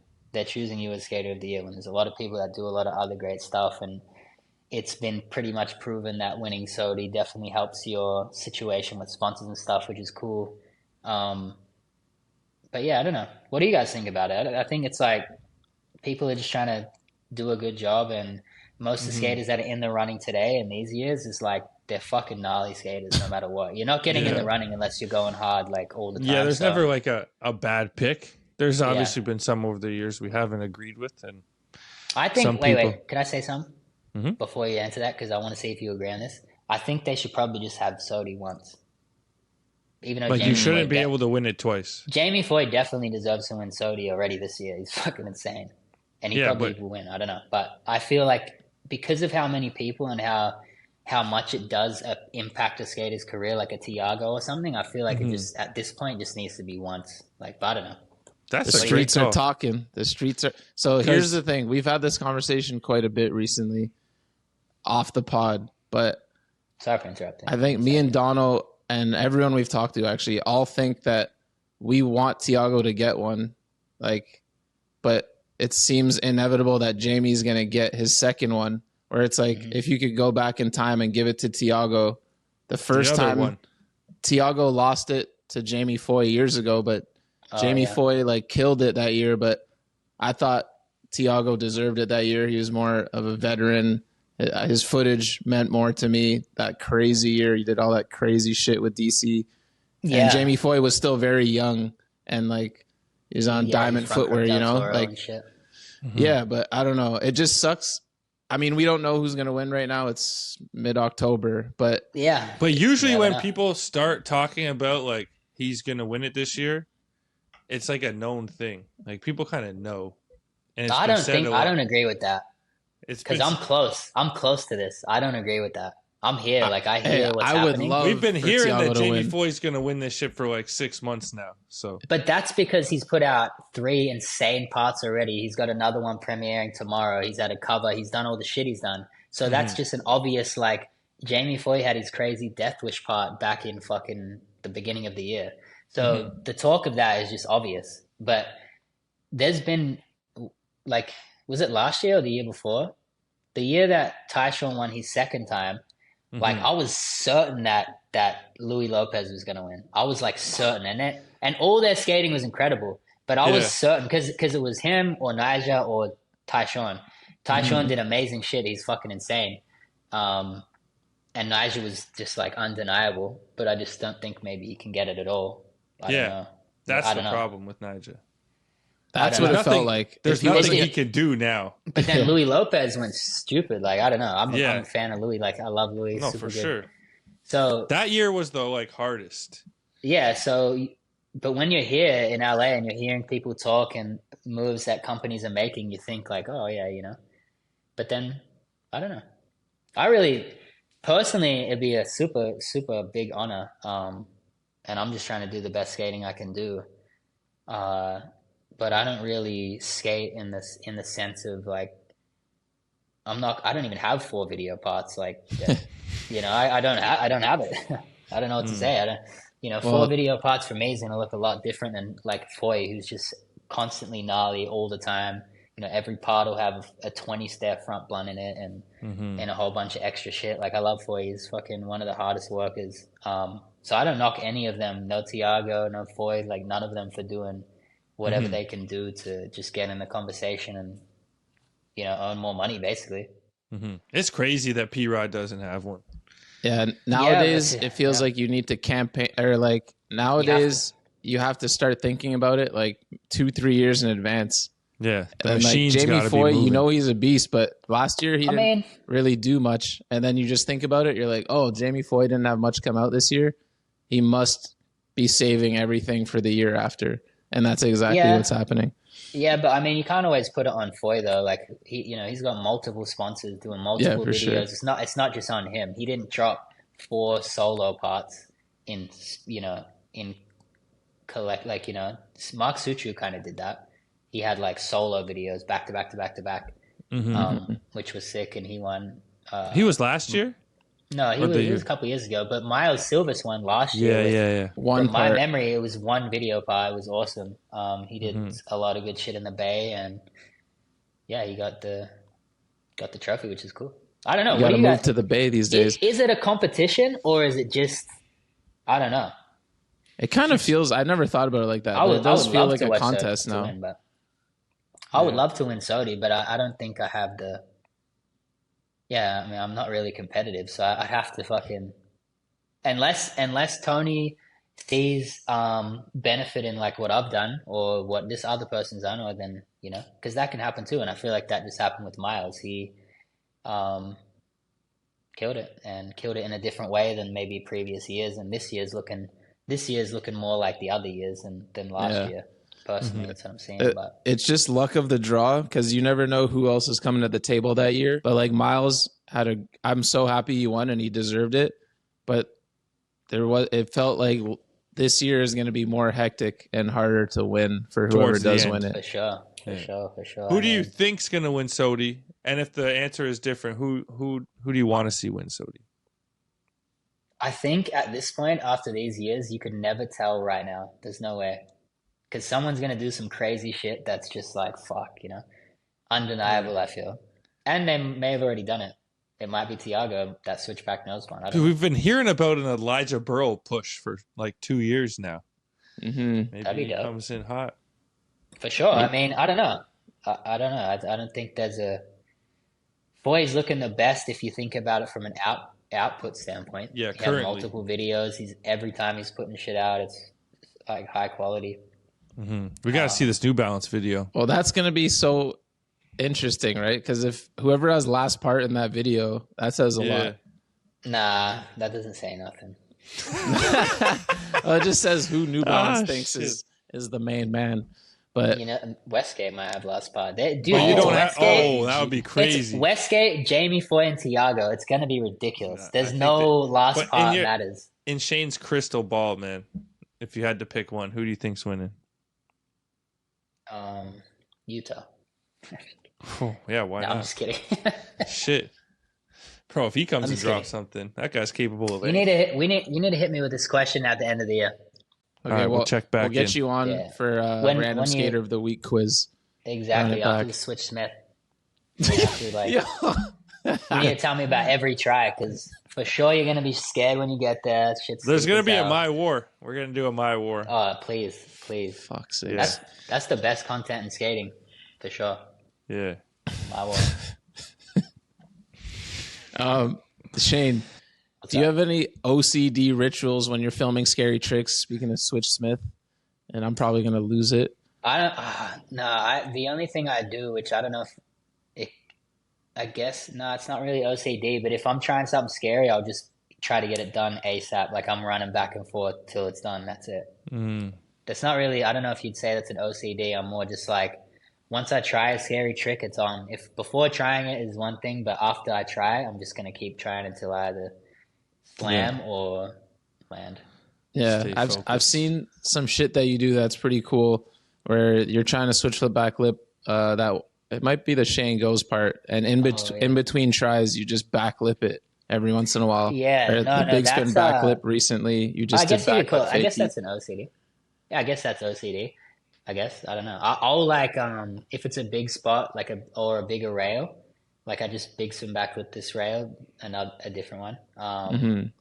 I was backflip faking at every try in between. See, that's crazy. That's so sick. That's not really OCD though. That's the feeling of landing and getting confident, because those tricks you don't really bail. A lot of skaters do this. A lot of skaters that'll skate bigger spots will just like do something in between to make sure your legs are good, make sure you're landing and shit, you know? Because big swim backflip, like, I'm not trying to sack backwards. Like, that shit's really dangerous. Yeah. So it's kind of like just making sure I'm still good and still like, you know, locked in and not gonna fucking, you know. Yeah, that's sick. I'm way more of a loose ball. Like, once I start trying something, I just want to just get it. I don't have the confidence to backflip fakie like a 12 stair in between every try. But yeah, it's like just another some tricks. Yeah, like the scary ones. Yeah, rail shit. But I remember there's a clip in one of your parts where you just do a big flip on flat, and then you kick your board up and then run backwards the other way at the set and just switch aerial heel to set. Like, that was so sick and random. Like, just random. I was same thing, like just trying to get confidence to like be on point, you know. I just was the way back to the stairs, and I just started big flipping, and then I got that clip, and then we had a different random clip that kind of added up to that, and just put it like that. It wasn't like OD, like overthinking. I was maybe OCD was the wrong way, but just patterns. I guess that is somewhat of an OCD. The problem with that, which I stopped the flat ground shit though, because if I don't do a good flat ground trick, I stop and do it again. And that's the fuck up. If you're, and I see people do this a lot, where when I'm watching them, I'm like, damn, like I'll see someone trying a gnarly trick, and they say, just an example, say they're trying to kickflip front board a big rail, and then they do this budget kickflip on flat, and I'm like, fuck, like that would fuck my confidence. Like, for so sure. I try to get like that flat ground shit. That's gone. I'm done with that. I left that in 2019 or whatever that was. So Shane, you're a certified switch trade general. Wow. What's your favorite switch tray that you've ever done? And then who's your favorite switch trayer out there? Dude, there's some switch trays. The best one that I've ever done, probably maybe like this long 10 stair I switch trade, and it was kind of raining in the original Shane Goes video. Sick. Because that just felt good. It was like a switch tray. There's a lot of different switch trays. Actually, I don't know. That's so tough. That's like one of my only tricks. Like, I do that shit way too often. It's never too many switch trays, dog. Damn, it's just hard because of what kind of switch trays, you know? You got like a wild Antonio switch tray. You got fucking Bobby Warris, like flat ground switch trays. Like, P-Rod, obviously, like one of the nicest, just clean, good form switch tray. Guy has a completely different switch tray than most people. It's more of just like, I don't even know how to explain it, but I'm sure you guys know what I'm talking about. It's just like I don't know, it's like an East Coast switch tray or something. I don't even know how to explain it, but I like his switch trays. Fuck, I'm forgetting. Remind me, who's switch traying? Everyone's switch traying. Who? Well, my favorite of yours was Debacle, I think, going all the way back to that one at night. Like a nighttime gap. And then my P-Rod's for sure one of mine, but was that double set in Melbourne or in Australia? Yeah, no, that's almost unbeatable, but that's funny. He's got a tic tac in that shit. So yeah, I know, but that one was so good. He had the epic baggy pants in that one. Nah, the form on that catch and the filming and just that era of what it was. Yeah, that's an ingrained switch tray for sure. For sure, because they were more rare back in the day, for sure. No one was doing it like that. I mean, yeah, exactly. The form, from my memory, no one was switch. Obviously, the Arto switch tray is ridiculous. That's got to be thrown in there. That fakey flip. There's so many good ones. The one that won, we did a switch tray bracket back in the day that everyone voted on, and the Brandon Turner one in SD over the rail into the bank with shades on. That was just insane. Yeah, Wenning's got his. Stevie's got his. Yeah. There's too many, and they're all different too. Flat. Switch tray's got to be like one of the tricks. It just looks different. It always looks different. Yeah, it's pretty cool. You've had some good and bad luck in the Buster Bail contests. Can you tell us about the time you exploded on switch flip down the triple? And your big spin back tail on clipper. Switch flip. Switch flip's an interesting one because like that's again one of my only tricks. That's my go-to trick. Love that trick. It's done me, it's got me in some good positions. But I've also gotten so rolled by switch flips over the years that one was definitely one of the worst. But I've had a few, maybe 5 that are just like, why? Comes down to overconfidence for sure. But with that triple set, I was rolling in from the roll-in, had nowhere near enough speed. But just for some reason tried anyway. And the way I had to, because I knew I was going to bail, but I didn't realize how long that triple set was. And I had to kind of like try to get my feet all the way across it because there's nothing worse than landing with the ankles on stairs, obviously. And like the way that I had to clear the stairs, which I did, it made my feet slip out and kind of just like whiplashed and kneed my face and shit. That was fucking crazy. I had no business trying to do that switch flip. With a switch flip, I need speed and I need like some run up, and that was not it. So that was a bad decision. It was fucked up too because that day I was flying from SD to Portland to Nike to like work on what was going to be my next contract for like years, And I just had a fucked up black eye. Like my face was fucked. I was hobbling around. My knee was smoked. Like it was bad, but in good faith, everything worked out smooth. So. Yeah. And then what about big spin back tail? That was 2015 or something. But I just always wanted to do that, but I never went to the hubba. And then I heard that it was going to be taken down or they were making changes. And Tony hit me about skating that. Which I'd obviously love watching those like Wallenberg clips and those Bustle Bales. That was a little before my time. So yeah, I took the opportunity to do that. And that shit was scary because it's so round. That hub is so round. So it was like I just got there, 50'd it, felt nothing because it's completely a round blubber. and then tried that and made it. Kind of pretty. First tee for the people? Nah. Took a few. I tried, I think, one big foot back tail after I made it because the session was still pretty early. Big spin back tail is one of those tricks you just got to try, like full commitment. So it didn't take that many tries, and I felt weird because I was just sitting down, like the session just started. Yeah. And then I tried like one, but just put my foot on the ledge. It was just a bail. That's it. Oh yeah, bro. Damn. Hey, you want to win Skater of the Year? Go finish that one. Bonus points for tricks in San Francisco. Yeah, no, I mean, I don't know. I would be like, that would be so cool to win that for sure. And I feel like I have a lot of love from a lot of people and about stuff like that, but also I'm gonna have to go fucking ham right now. Like I gotta hang this shit up and like, maybe I will. Who knows? Gotta go film safe of that Impossible first, and then you can start. We'll see what's up. Yeah, I'll make sure that's done. Like know, and then I'll pick my daughter up from school. Like get that out of the way. But your thing first. I'll do it right now. Yeah. No, I mean, we'll see. We'll see what happens at the end of the year. I would love to see a Shane O'Neill clip on clipper, like in a part. That I don't think you've had one, have you? Like other than the big that's the only time I ever skated it. Yeah. Yeah. No, I don't have anything for that hubba that would kind of justify putting myself on the line at this point. It's pretty fucking big, dude. It's impressive the shit that people do on there.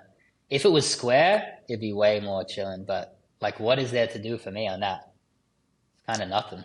The big flip back tail, like, it's the same thing I was talking about earlier about switch flipping the stairs compared to doing the weird, like, illegal ender. It's like, you guys would just be like, good stuff, buddy. And yeah, I'm going to be fucking at home so sore, maybe hurt, Yeah. I kind of skated all the main spots that I wanted to skate over the years. So, it's the same as a switch tray in Wallenberg. I think I could probably switch tray. It's probably easier than Nollie back heel because, that's the scary part, skating at Nollie. But would it really? I don't know. It would, dude. It needs to be done. But or someone would you with a rather good see switch that tray. shit from Antonio or something? Nah. all day. Well, I mean, Damn. Antonio's. Well, and I just use his name because he's fucking good at that shit. But I always wanted Johnny Layton to do it. Wow. I don't think he's going to do it at this point. The window's still there for you. Maybe. Is it though? I have no idea. I'm just wishful thinking. No, I mean, I think I could. I don't know. I'm also sitting on a chair saying that I think I could. So it's the best time to do your skating. Yeah, it's when I'm sitting down. We've been talking for a while, so I don't know. That shit's getting real, though. That shit's getting real. I'll tell you that much. What do you mean? Just talking and then like, oh shit, now you have to actually do this. Oh yeah. Fuck. I see it with everyone too. It's comedy. That's why we're going to Melbourne, because I'm a fucking idiot with a big mouth claiming shit from across the world. Yeah, that's crazy. That's crazy. That's actually the same as me saying I could for sure switch Trey Wallenberg. Like I did it actually. You just waiting for the footy, you know? I already did it. I'm just kidding. But that's how I feel about that. Don't hit us with a fucking what's his name? Yeah, don't go Ryan Sheckler on the people here. Backside flip El Toro. Dude, switch tray is one of those tricks that even if it's the best day and it's just working, I can still not land it. Like Wallenberg's different. You have to go so fast. Yeah, it's not the same shit as normal stair skating, you know? There's no feeling to it. You're just going so fast and you roll straight into a fucking long ass stair set. Yeah. So for me, I have troubles doing switch trays. The faster I'm going, the harder it is to like set up my feet and like not wobble out. So I feel like, yeah, but it's just because you're saying like nollie back heel would be easier to get to. Yeah. But switch tray would be easier to clear. But I wonder which one, if you did try it, which one would end up feeling harder. Because just setting up would be fucking a nightmare. Unless you set your feet up like J-Lay, like all the way on the board with both feet kind of. Less speed wobbles. We'll never know. Can you tell us about the time you were on a plane ride that went a little haywire? Sheesh. That shit was insane. I was solo coming back from China and they had some kind of engine issue. And obviously my worst nightmare, fucking from pitch black, plain pitch black, you know, when it's nighttime, obviously, and letting everyone chill. The lights pop on and then instantly the masts drop down. Shit's going crazy. Turbulence is going crazy. And I'm instantly like, this is fucking, I don't know. It was such a weird feeling because I didn't even know what to think about in the time. And I'm solo by myself coming back from China to LA. And then, you know, within 5 minutes, we had made an emergency landing in Alaska. Holy fuck. Yeah, but it wasn't, it was like a very quick 5 minutes of this is insane. And then it's all good. But the problem was the ears bursting and, you know, elderly people screaming and shit. Like there was no English speaking people beside me. It was, that shit was crazy. And I was solo too. That's the most insane thing about it. And then basically had to chill there for a night, stayed in Alaska. They put us all up in a hotel. And then the next day they had a new plane, obviously, and flew out to LA. But that shit was, I don't wish that on anyone because. So what happened though? The plane like started to free fall or? No. It was like they had some problems with the cabin pressure and an engine problem, and they just started descending quickly. And luckily, you know, we were in a place where it was, you know, Alaska. So there was an airport. Yeah. Wow. Yeah. It was a small runway, and we kind of went off onto the snow a little bit, and then that was that. That shit was so scary. But very quick. Very like I've thought about before. You know, what would I think about it in that type of scenario? And I was literally, my mind was just blank. Like it was so hard to concentrate. It was fucking not fun.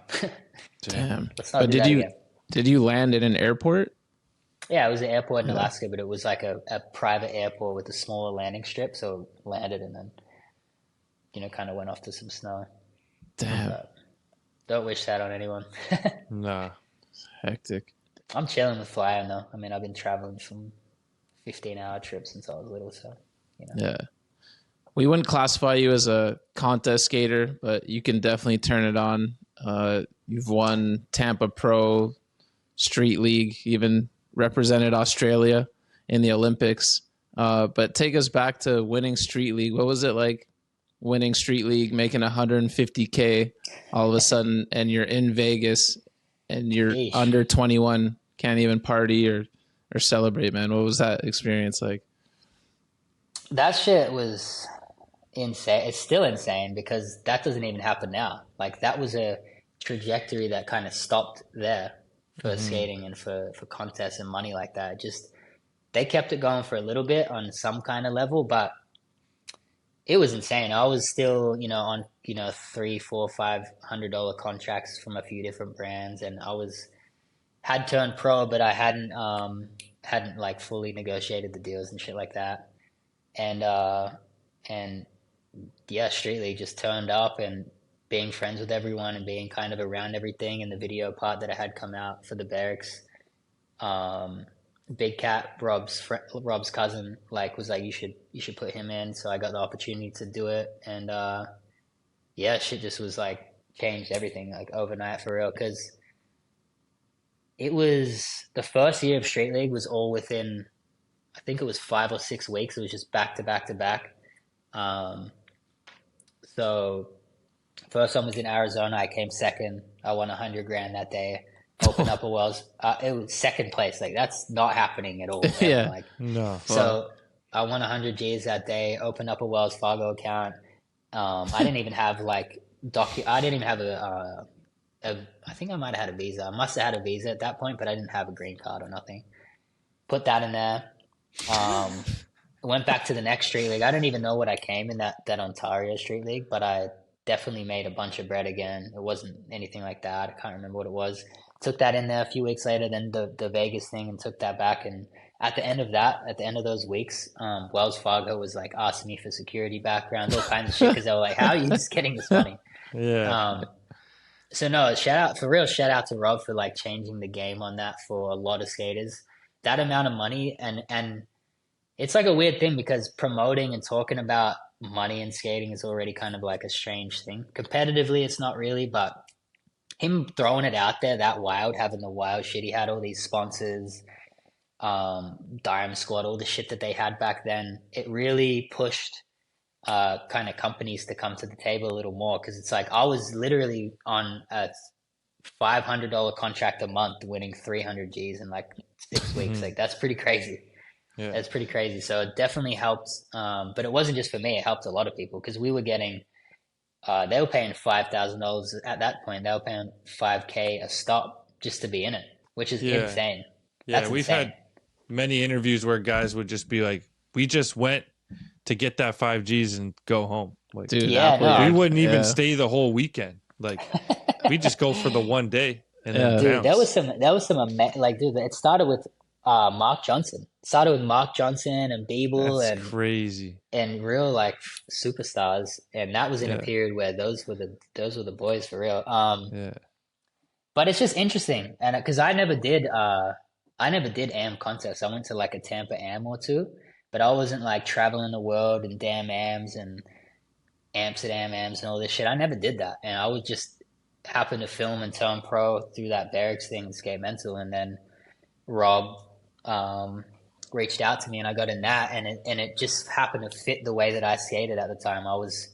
If Street League had started and been lines, I probably would have just been out of it, and it wouldn't have done well, and it would have been over. But it was just tricks, and at that point I'm like 20, and that's all I was doing. That's literally back then. That's all we did. Where we were way more. It was just different times, and I was like, for me to nollie flip nose the ledge when like other people are doing a nollie lip, it was just like free money. But you were doing legit single ledge tricks. Yeah, like but but I got lucky though, because they set that format like that, and I was just happened to already be kind of like in my bag, I guess you could say at that point. I just, it just, because I was not a contest skater at all. Like it just so happened. And then it just changed the trajectory of kind of my whole life, because then the contracts changed, and then expectations became real, and then I just kind of got stuck in this path of now I'm like 34 in the Olympics, like bailing like some average shit. It is what it is. I'm not complaining. I'm so happy with everything and the opportunities I've had, and even the opportunity that Street League itself has brought to me. You know, they've gone in all kinds of directions over the years, but like can't deny that they did everything they could to like turn us up, like for real. You know, they really did. I think that like it's different now, obviously money wise and skaters wise, but that is truly what Rob wanted to create, like people's favorite skaters in a different. He did it. Like skate contest. Yeah, that shit was wicked. Epic. That shit got people paid like Tony Hawk's Pro Skater did back in the day. It was like a new generation of like, let's sort some people out. This shit's epic. It's cool that you guys recognize that. Well, do you recognize that? Did you notice that, or was it kind of just now you do? What? Notice what? Like just in the time as it was happening. Like, did you notice that was kind of putting people in position that, if you look at what's happening now, it's kind of what it is. Mm-hmm. I guess we've just heard the stories over the years from people like legitimately being able to buy houses that they probably would never have bought, you know? Yeah. And just having that money come. That's nice. Yeah. Bro, Nyjah was fucking cleaning up, man. Yeah. But even still, with him, there was still so many more people making money. Yeah, because they're saying second place is getting that money. And like that was the first year, though. Yeah. Guys like Appleyard, who was just like, yo, I just wanted the 5Gs, man. Well, Appleyard was an elite ass fucking one of the best skaters ever, and he was getting paid though, you know, like 5Gs to Appleyard in his heyday was probably nothing. But he would say he would buy the flight there and back just for one night. He's like, I would, and if I made it on to the next day or whatever it was, I would just extend it. But like, I had no like plan to stay for the weekend. Just go do some three flips, some backsmiths, get the 5K, and go home. I mean, that's a good hustle. And also, Street League had Mark Appleyard in Street League. They had Mark Johnson in Street League. They have Mike. That's sick as fuck. They had Dylan Reeder in Street League. Mike Mo. Exactly. Yeah. Mike Mo. They had everyone they wanted. Yeah. Ashton. They had, exactly. They had it all. And I think like ultimately the contest skaters or the people that, first of all, let's go back a bit on the Nyjah situation. He was the only one that was he was so on point. Like he was fucking winning every single contest. Mm-hmm. Like, the first year he didn't. He won the first one, and then Malto won, and then I won. And then we kind of I would say a lot of us like slacked off a little bit, and he was just in the age that it was his time to shine. Like, no pun intended, but he fucking he was like the villain for a bit. He was the villain. I mean, like not actually, but he rooted people against wanted him. Someone to beat him. You know, for sure. That shit was so fucking boring. But that was good for like almost good for Street League. Yeah, I mean, it was only boring in the sense of like, because of the format and how big everything was on the course, it didn't have any room for error or any room for like creativity. It was like you got to land tricks every try. That's why Malto did so amazing. That's not why, but he was obviously incredible. But he did one contest where he didn't even miss a single trick, and it was like 7 tricks this section, 7 tricks that section, 7 tricks that section. He qualified like that. Then he won like that. It was insane. Like, he didn't miss a single trick. But now it's like, bro, look at what, Yutos and Nyjahs and people are doing now. That's gone. That's long gone. So yeah, the samurai sword homie. Yeah, he's crazy, bro. It's impressive and crazy to see Nyjah still at that level, man. After all those years, it's how you do it. It's competitive. Contest talk's interesting for real. Yeah, that shit's entertaining as fuck, man. Like.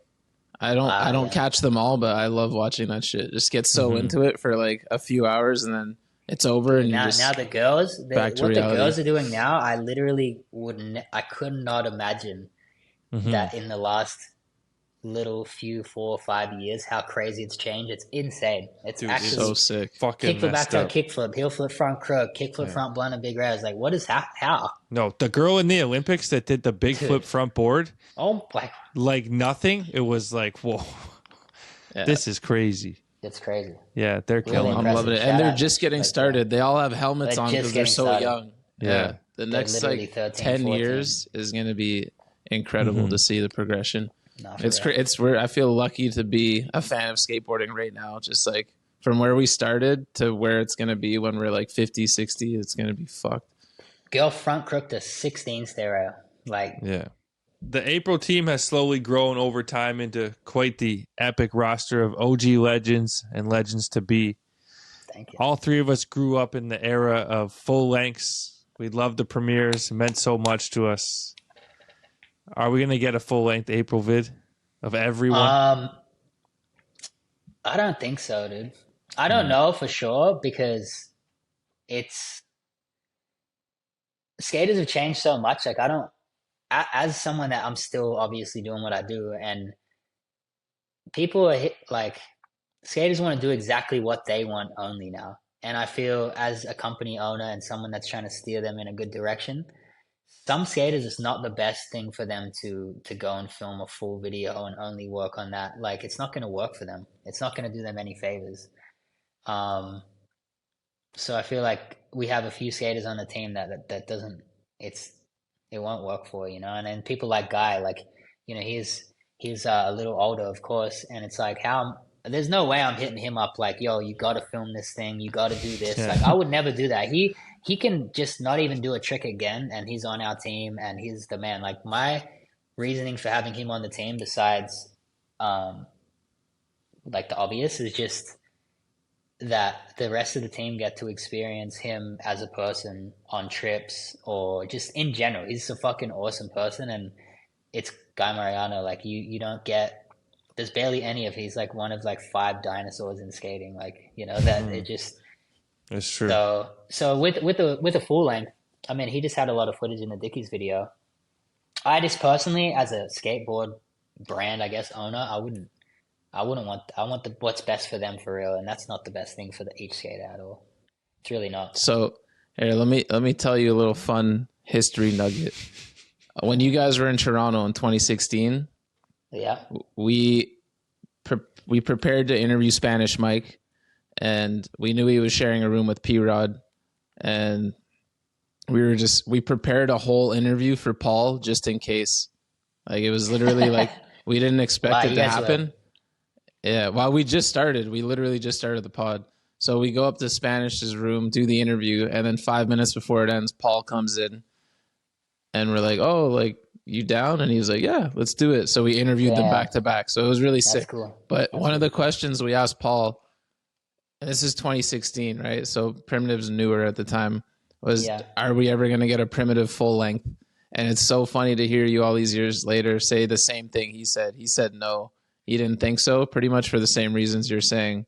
But since that time, it's been 8 years. We just got Primitive Define, and that's such a heavy, sick video that I think did probably help all their careers. Maybe, I don't know. I'd like to think like still putting in that effort was worth it for them. But I'm just saying all that to say, I hope whether it's not like this year, next year, you guys have such a dope roster. It would be really sick to see a full length video from your team. No, I appreciate that for sure. And Paul's one of my best friends, but him and I are completely different. Like I've got the footage on my computer of everything, you know. I'm really in tune with I want to make videos of all of us together and doing things, but a full length video, like what's truly best for the skaters, it's not that.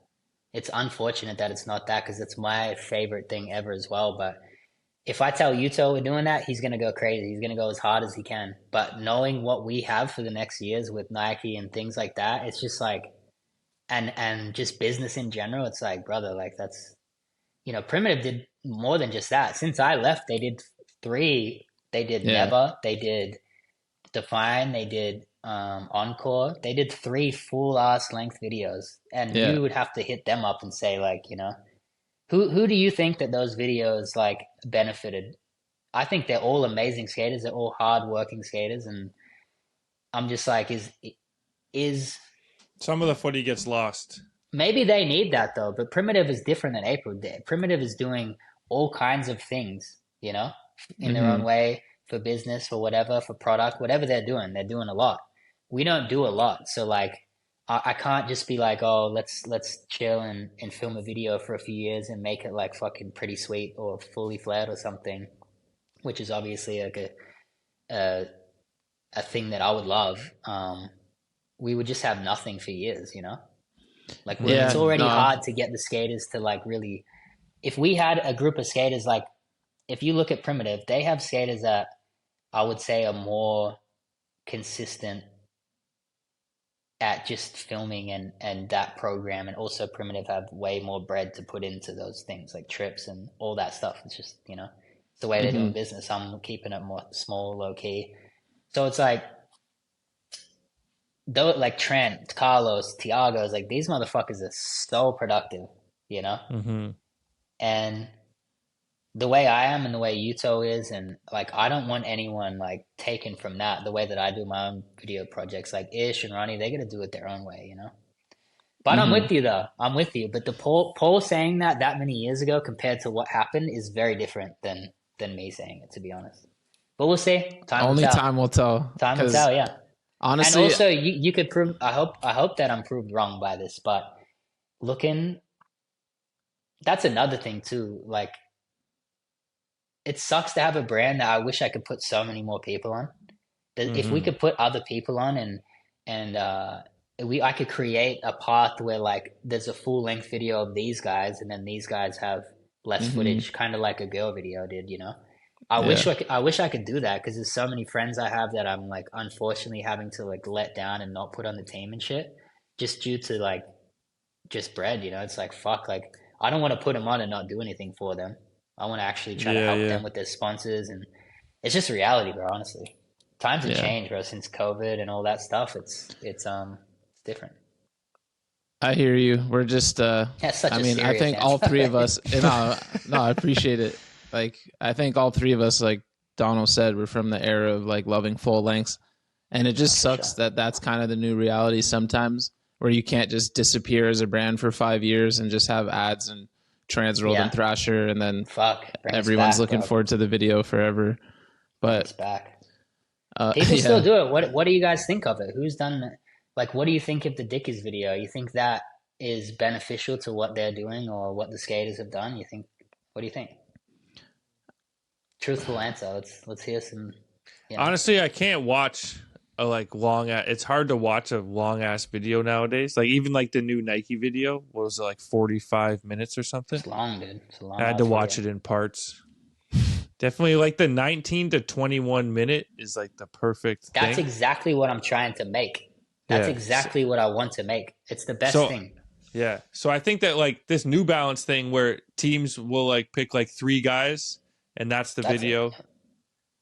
And then like, just different spotlights and different times. Imagine how expensive that motherfucker costs though. Which one though? Tiago, Jamie Foy, and Westgate. Oh, that yeah. Well, I hear they fight Jamie all over the damn world to like just look at a rail and then go back and do it like months later. That's what I'm saying. It's like, and he does it, but it's like, that's for 3 of their team of however many people, and they've chosen those main casts. Like, like how you've said in my part before, I chose my 3 skaters. Like that doesn't mean I'm firing shots off it. The rest is just fuck. If I was New Balance, I'd be picking those 3 too. Yeah, no, I still love all formats. Don't get me wrong, and like I think it's probably the best way to do it, just for it making sense. Like Reel does a good job of like they'll pick 1 or 2 guys and then they'll have a team montage in the middle. Like that's always what Vans does too. Yeah, it's Baker do it. Palace still does full videos. Mm-hmm. Yeah, there's companies that kill it. I don't know. I just want to do more and make sure that the skaters on the team get the opportunity with their main other shit, like their shoe sponsor and stuff, and really put them on, because that bugs me. I don't want to have anyone on the team that I can't actually help and support and make like the reality happen for them, because that shit's tough. There's amazing skaters out there that are just sitting there. So I feel like I'd be curious if when this comes out, if any of your riders listen to this part. I'm curious if any of them were like, yo, we should do a full length, and hit you up like, yo, fuck it, let's do it. Because I think April's still a size where it's like possible, when the team gets so massive, it gets harder and harder. I know them all. It's. I wish I was detached from it and I was just a skater and a little more selfish and just like, let's fucking do it. I'll film, but I'm not like that. I know how they are, so I'm gonna be like, okay, buddy. Well, you know how hard this is gonna be, or how easy it might be, or like skaters don't want to film with this filmer, skaters don't want to do that. Like, People are really picky now, and there's no diss to that. I'm saying it's all good. It is all good, but like, it's not as smooth as it used to be. At least there's too many options now. For sure. But I'm hopeful too. If you can like put in a word, Yeah, you want me to holler at If Ronnie? you do the Switch Smith, I'll consider having a full length. Like, oh wait. Actually, let's lock this bet in. What if the full length isn't even good though? And where do I like? What's your team, dog? Yeah. No, I got a question for you guys though. Where do I, as a skater that I am, where do I insert myself into these guys' situation when it comes to a video? Because we know the fucking Ty Evanses and people really helping the project. Like, where do I do that? Like, what's good? What's not good? Like, I don't know. I think that I'm cool with it all because that's just how it has to be. I'm not going to be like, you did a tic tac, motherfucker, go back. Oh, well, as far as like choosing clips. Yeah. Yeah. And it's so hard as a skater and people like you as well. Like, it's so hard to see stuff and like maybe see like, damn, you could do, but fuck. Mm-hmm. I feel like because we're working on a video, I feel like that's going to be my role and I'm going to be harsh. You love that shit. I'm going to be harsh with it because I want it to just be the best footage that everyone can put out. That's exactly how I feel, and that's exactly why I will not do a full length. Because I don't. But I feel like our group of friends we're willing to go to Seifa because he'll be honest. Yeah, but you guys are making a homie video. I'm talking about fucking Utah. Well, you're asking us to. This is the only reference you have. I can't be like, well, I talked to Yuto, and I told him. No, you're right. It's the same thing. My bad. It's the same thing. It's not the same. Not the exact same, but those are your friends, and these are our friends. So, but that's what I'm saying. Do I? Like, that's hard to insert yourself into that. Yeah, I don't feel like tell that's someone my they place. got to be better. I feel like tell someone they got to be better, but that's just not my place. Like, I'll try to help where I help anyway. But that's no reason to not have a video. Yeah, is it not though? No, you should let them decide for themselves. They're on your team for a reason, right? But you trust them. Yeah, of course. And they trust you though. So no, but see, everyone's on the team for a different reason. This is no 2009 skate company. Like, we're the best. We're the fucking best. It's not like that anymore. It's like everyone has their own reason that they're on the team. A lot of it has to do with friendships. A lot of it has to do with different reasons, Like, I'm not like that. I'm not like, nah, this guy's killing it. Or he's not. He's kicked off. Like, it's not like that. Mm-hmm. So that's where it's tricky. If you told the whole team, like, yo, we got 2.5 years to do this, like, everyone try and get 2+ minutes of footage. Even if you're working on other projects, just keep stacking for this slowly but surely, and then see what comes back to you, man. I think you'd be pleasantly surprised, especially with the talent you got on April. So you think as a board company, I should just see that's where it's hard personally, because I don't want to just put it all on the skater like that. Like, hey, you go do it. Like, we don't have filmers for the whole team all this bread to go on trips here and there. It's like very difficult now. Skaters want to do what they want to do. I'm just playing like the devil's advocate here. Like, it's really tough. Well, you for sure got to do trips. You got to do trips, but no, for sure. I mean, we already know you like going on trips with the guys and shit. Like, you mission to that rail, nollie heel back lipped. Like, you just got to get some trips like that in there. And we know the April team's going to Vegas multiple times. I'll hit the spots in the casino. We got like endless opportunity for sure. It's just a curious thing. Like, I would love to see, like, Deshaun, for example. I would love to see just a full blown, like, insane Deshaun part where he works on it for a minute. It's just whatever his vision is, and see what he can do. Because he's had intro parts, he's had short things here and there. He does fucked up tricks all the time. And I would prefer personally, and I think for his career, it would be so much more beneficial to have that in the bag for himself, like I have, or like Yuto has kind of starting to do for himself. There's only so much time he has, though. He's fucking singing and dancing and fucking doing all kinds of shit. Like, I love it. He's in his absolute prime. It. Yeah, I couldn't agree more, dude. He needs to. The he needs to be like, yo, was fucking too nice, man. He needs to try for one part really hard for like 2 years. That's exactly what I think. Not put the shit out don't put shit out like little things here and there. Just actually focus. That's exactly what I think. Do you think that would be better in a full length video with people that won't do that as hard as he is, or you think it's better by himself? I think it would be better. I mean, if you tell everyone 2 years, they can only be mad at themselves if their part isn't what it should be. But if Deshaun and Yuto and you go crazy, I guarantee you Ronnie's gonna go crazy. Like, no, I think everyone Kai's gonna go crazy. Do you think that it would be better for Deshaun or by himself rather than a part with me and a part with Yuto and a part with Guy?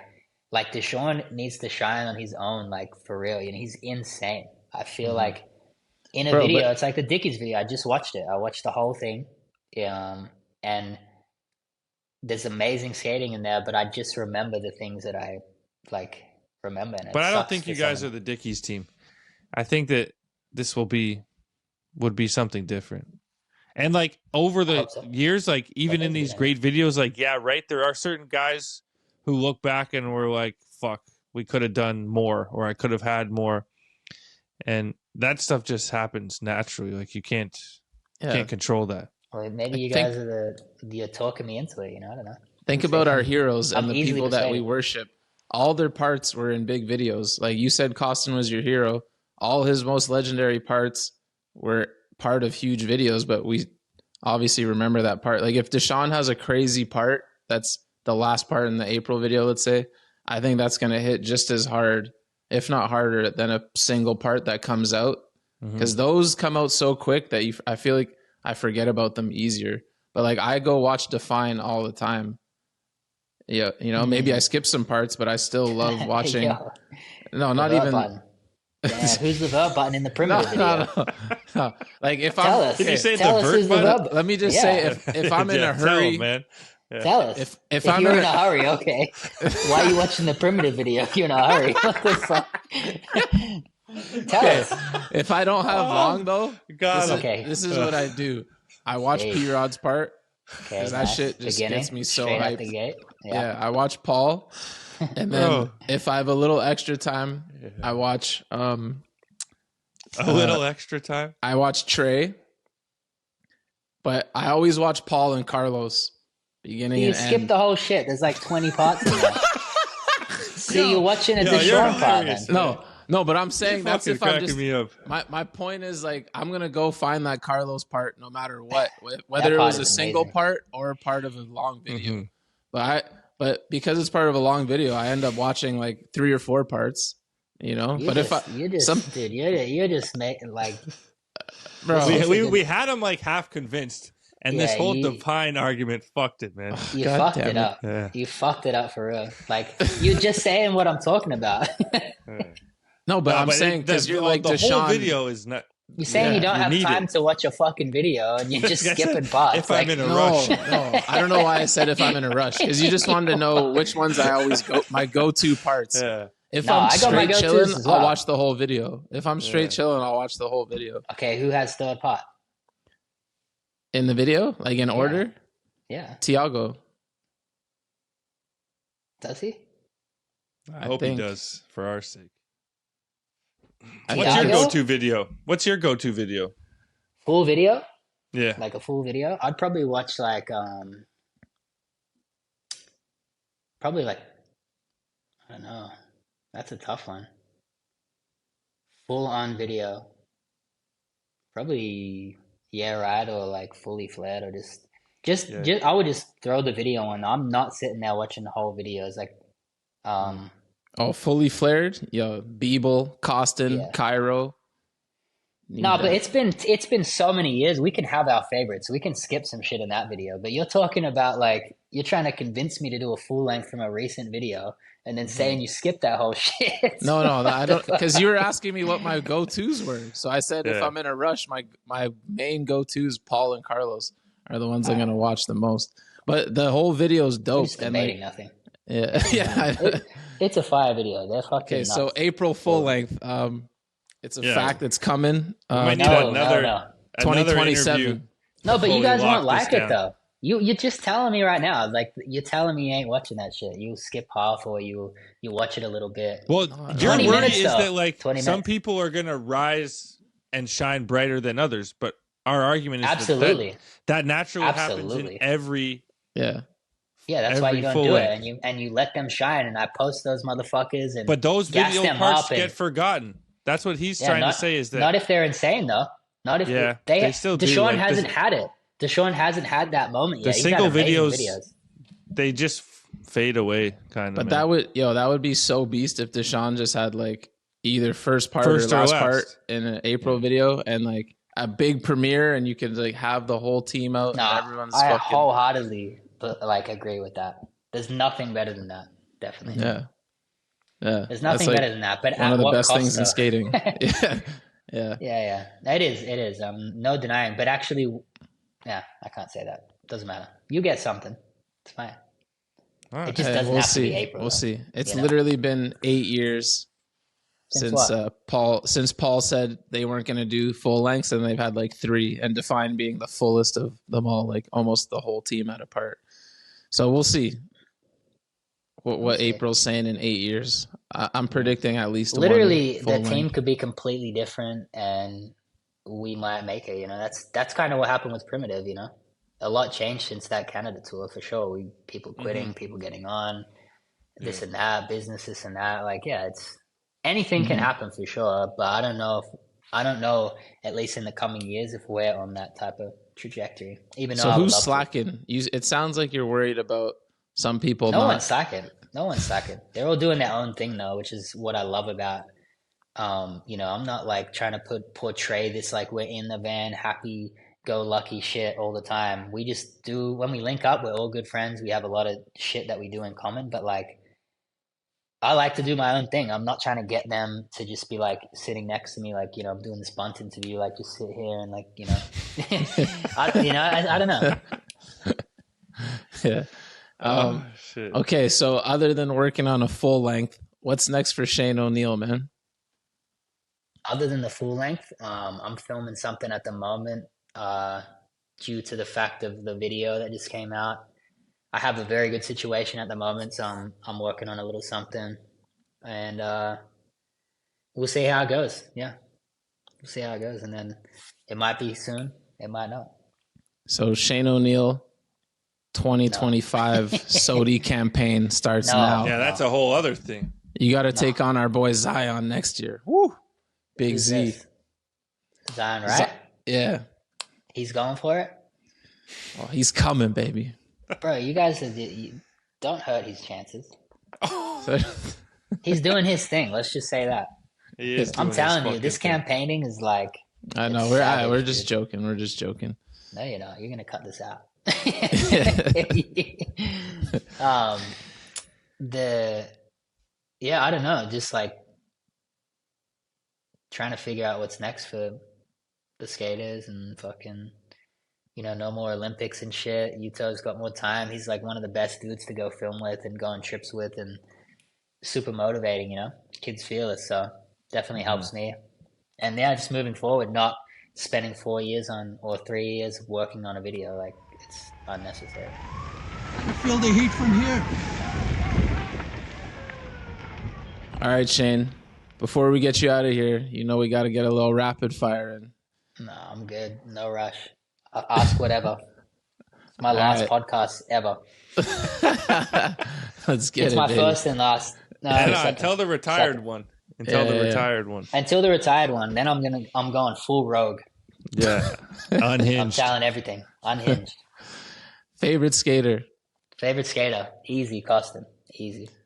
Favorite video? Either Yeah Right or In Bloom or Minefield. Those periods of videos personally were just like the ones, I don't know. For sure. Personally. In Bloom, man, so good. Lots of Australia footage. Man, too. In Bloom is like, fuck, is that ever gonna, the way things panned out from that video is pretty damn insane. You look at the cast and you look at what happened, it's pretty cool. Yeah. It's definitely cool. Favorite video part? Easy one would be Yeah Right, Costin part, but hell yeah. I love Appleyard's part in flip videos. Sorry and Really Sorry. Arto's parts. That's tough. I'm just thinking like nostalgic right now, but I'm sure there's other videos that are just insane.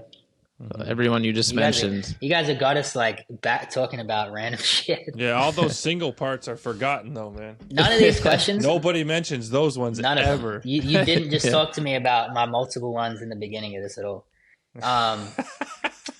Favorite style? I love Louis Marnell's style. Obviously, like a personal favorite. Yeah, let's go with Louis. Hell yeah. Legend. Yeah, his form is just ridiculous. So good, dude. One of the best jumpers ever. One of the best, dude. There's a few periods and another shout for best jumpers, I think. Yeah. Just form on point. Which skater had the biggest influence on the way you skate? Damn. I don't know about influence on the way I skate, but just in general, I would probably say Eric, probably Costin, because when I was younger, I just always loved his video parts, but also he had obviously the chomp part and his demeanor toward everything. I'm not like that. I haven't portrayed myself as that. I haven't made a bunch of fun fuck around parts or anything. And I haven't copied him or copied his style or clothing, but just like from afar watching that, I've always been a super big, like fan and always like enjoyed his way of doing it all. Cause I mean, he was something else, dude. I think a lot of people forget how he was winning all the contests. He was the Mr. Hollywood, like he was the best street skaters. Yeah, I don't know, something about that. Maybe you just had to be there. Maybe I don't know. Yeah, no, for sure. But I've heard some odd ones on this show though. I've heard some odd ones. Yeah, about Mr. Costin. Yeah. What do you guys think? Well, we thought fucking Keelan was tripping straight up. I understand the it's not your favorite style, but worst style, that's crazy. Tripping. But it's all good. Mm-hmm. To each their own. That's why you got the rapid fire, yeah. Most talented skateboarder on planet Earth. It's like now is different to 10 years ago to 10 years before that. It's so tough. Right now, I'll probably say, because we're just thinking now, I'm going to have to say Costin. If we had 15 years ago, it wasn't even a question. Mm-hmm. And I still see him do shit that I'm like, what the heck? Like, how the fuck are you doing that? I'm going to say Costin and probably Utah. Anishad. No. It's two packs, bro. Yeah, no, that's perfect. And McCrank. But then, fuck. I feel we're good. Donald, now you're breaking his brain. We're good. Favorite trick? Nollie frontside flip. Yes. Janowski special. Flip, bro. It's him specifically. But watching and doing the trick and knowing that you like did the one that you're trying to do there's nothing like that, I feel. Bro, I had to shout it out specifically to you on the DM that the one in your new part was one of my favorite ones. Oh, thank you, dude. Ever. That must have felt nice. It was going kind of fast. No, that one felt good. I was going pretty fast. I definitely was like getting wrapped up in. I had a new board. I was getting wrapped. Like you do nollie frontside flips. Yeah. Well, I was catching so much grip on that specifically, just landing primo and stuff. So, anyway, thank you. That one looked like it felt nice. Hardest trick for you? Nollie hard flip.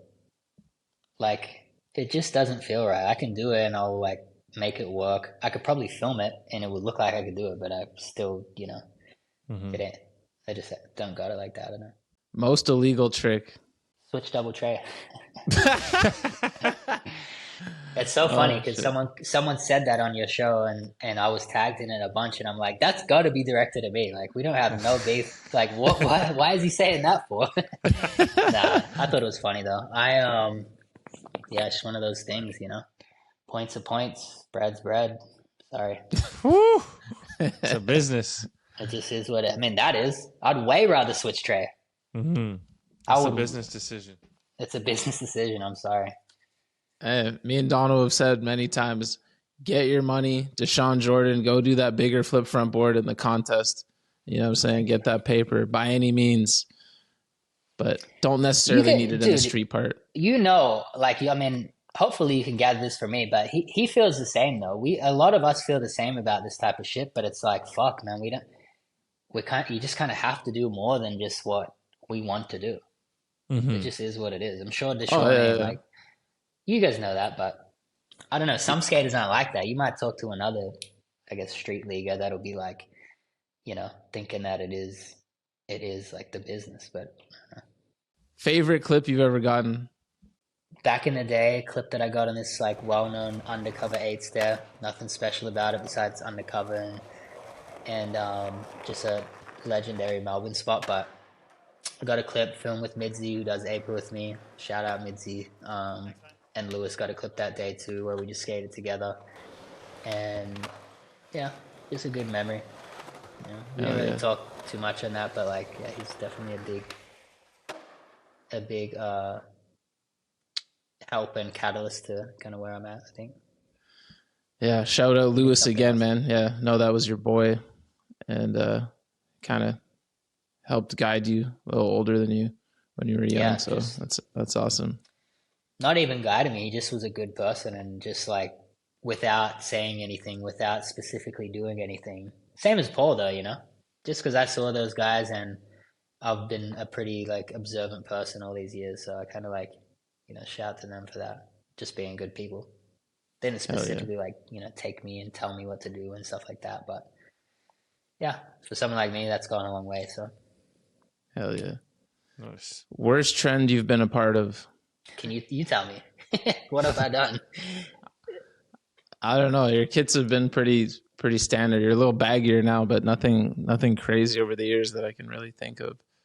No, I mean, I've definitely had there was some years where we were somewhat getting scripted clothes, and like the pants and shit were just not it. Definitely a little tighter than I would like. Looking back at the footage, but that was everyone. Everyone. It was everyone. It was not just me. It was. No. Yeah, I'm not gonna throw everyone under the bus, but like, I do look at footage and I'm like, fuck. You're like, damn. But times change a lot too, though.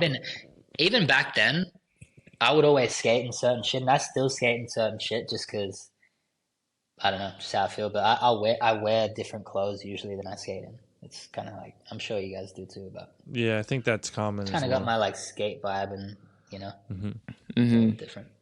Yeah, Chronicles, like you and Ashad were definitely on some tighter pants. Those are the years I'm talking about. That was like you could look at everyone's footage from then. Yeah, you can't even find bigger pants at that time. That's what I'm saying. It wasn't like I never just that was all you got. Yeah. Exactly. I wasn't like, yo, I need some tight pants. Like, I got bigger thighs too. But like, those pants just weren't working for me, but I just had to make it happen. Yeah. It's crazy how there's always, not always, like now it's more often, but like there is one like skate pant that kind of like controls time periods. Interesting. Yeah. Mm-hmm. We know what it is. So good. We know what the fuck it is now, yeah. Well, I don't know right now. I've known we know what started this. Yeah. What's the one trick that got away? It's still getting away. So many tricks recently because I'm, as I was trying to finish that video, it was just. Mm-hmm. But maybe the spot where the Costins or the spot that Yuto switch tailed, I tried to switch flip that years ago. I tried to switch flip that and tried 2 attempts, and the second one broke my foot. What's the biggest bunt you've ever witnessed? Dude, probably just personally, just done so many. I've been like, I'll travel wherever for spots. One little spot, go just to peep it, and either try something or not. But bunt it, I don't know, dude. I don't really skate with people that even do that. Like, yeah, it doesn't seem like you would. You got a Ronnie bunt for us, man? That would be epic. Nah, he tries everything, dude. Because you're talking about just like claiming something, going there, not even trying. Mm-hmm. Dude, no one does that. Like, what about Ish? No. Nah, he tries everything. He might not do it. He might do it, but he tries for sure. Yuto definitely tries, and he claims crazy shit. Like, I don't know. No one that I'm skating with usually. What's the last new trick you learned? The last new trick I learned was like cab 180 nose grind, like fakie. Sick. Like the Giovanni? The Giovanni special, yeah. What do you think about that? Budget? Cool? Illegal? What? Oh, I love that trick's G as fuck. Mm-hmm. Okay. What about Nolly? Feeling Nolly? Ooh. Yeah. To suit you? I feel like you've done that before, no? Not on film. I have done it on little ledges, but not like. No, I was thinking. Yeah, Brian Peacock did it in Shanghai at that spot. 180 out, this and that, and yeah. Yeah, Suchu did that on a fucking handrail, didn't he? He did. It's fucked. Crazy. Dream job after skating? No job. That's my dream job after skating. Nah, I don't know. I'm already doing other shit, so it's like maybe developing stuff, games, probably media stuff, probably somewhere in tech, I would say. Sick.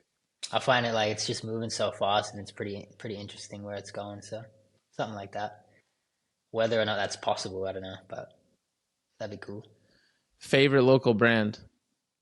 Para, my homie Kai's brand. He does hats. He makes some clothes. But Kai Kishi, look out for him. I know you already think he's my favorite, but he is. It's all good. Hell yeah. No favorites, but he's my favorite. Gotcha. I think wink. we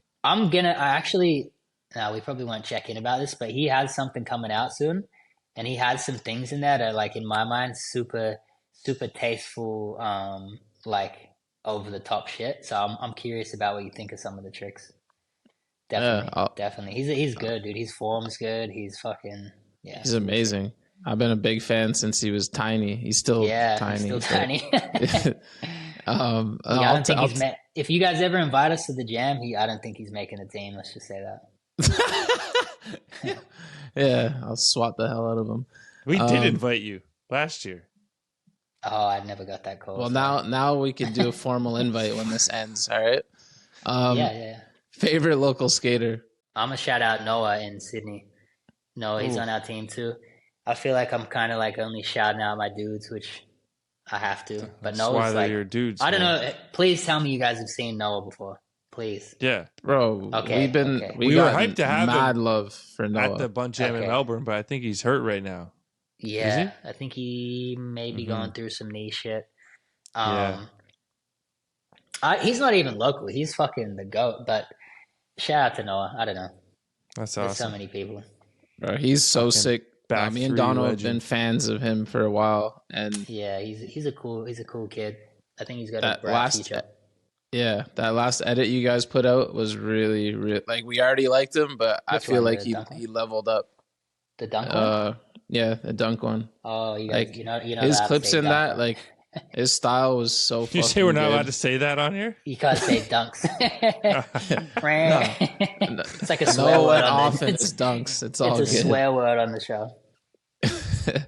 But nah, his clips in that were fucking beast. Favorite teammate ever? Yo. Sick. Let's go. Yeah, he's my dude. He's a legend. So. Worst teammate ever? Worst teammate ever? Utah. Nah, just kidding. He's the best worst teammate. That's it. Worst company? 10 years, these answers are going to be good, but for now, I'm going to just say Tensor. Those trucks just, I don't know. I never was really rocking with those. Dude, I bought right into that no slider piece gimmick. Yeah. Damn. I had to have those joints. Worst trend? The worst trend for sure is the overhype on celebrations and landing shit, like just to the point where I'm mostly talking about contests, but it's insane. Like I've heard people say the most outrageous shit. It's not. I'm different. Obviously, I'm chill and like probably would like. I guess you would say emotionless when I'm landing tricks. I'm like, thank fuck that's done, you know. But that's how I think of it. But then when and maybe that's the wrong way of looking at it. I know times are changing. Kids are hyped. You know, they bring the energy. But like, yeah, it's gotten to the point where that is for sure the worst trend, and that needs to slow the fuck down as a trend. That needs to trend this way. Yeah, I feel like the Olympics are getting out of hand with that. I love watching contests. I love watching sports. I love watching all that shit, and it's making it very difficult when the attitude and the vibe of it is ramping up more and more toward that. It's tough, but again, I don't have that energy like that. I'm like when I land some of the tricks in the comps, I'm like, yes, like it's over.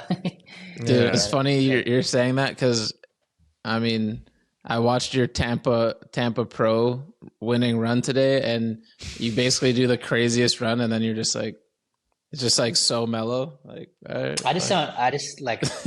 I think you just get a thumbs up at the end. Like thumbs up. Didn't say anything. Yeah. I mean, I've definitely over the years, like been overly excited, done some gestures, but never, I might have like thrown my arms up or something. Yo, it's happening like after every trip. No, yeah, I'm talking. Yeah, it's like, dude, the comp just started. You just landed one trick. You're saying you're literally. Yeah. I'm not going to say who this is. People are screaming, "I'm him!" Like I'm not kidding. I'm not kidding. Yeah. And to me, I'm like, it's got to be Cordano Russell, man, dude.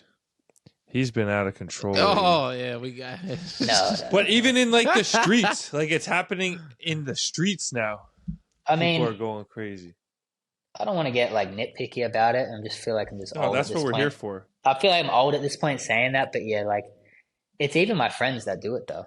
It's like you can't stop anyone from getting excited, especially when I'm the opposite. It's like, yeah. It's just getting more excited. It's getting more and more normalized, and then it's just getting a little out of hand. Can you imagine if I landed that monstrosity of an ender, kicked my board out and said, "Let's fucking go," and ran around? Would that would I can't even like think of, I can't even fathom that in my head. Imagine I did that and put it in the video. Like, what do you guys think? Would you be into it, or you'd be like, "What the fuck?" I feel like sometimes people editing don't do their skaters like a service by leaving that shit in the part. Yeah. Like cut that shit out whenever you can.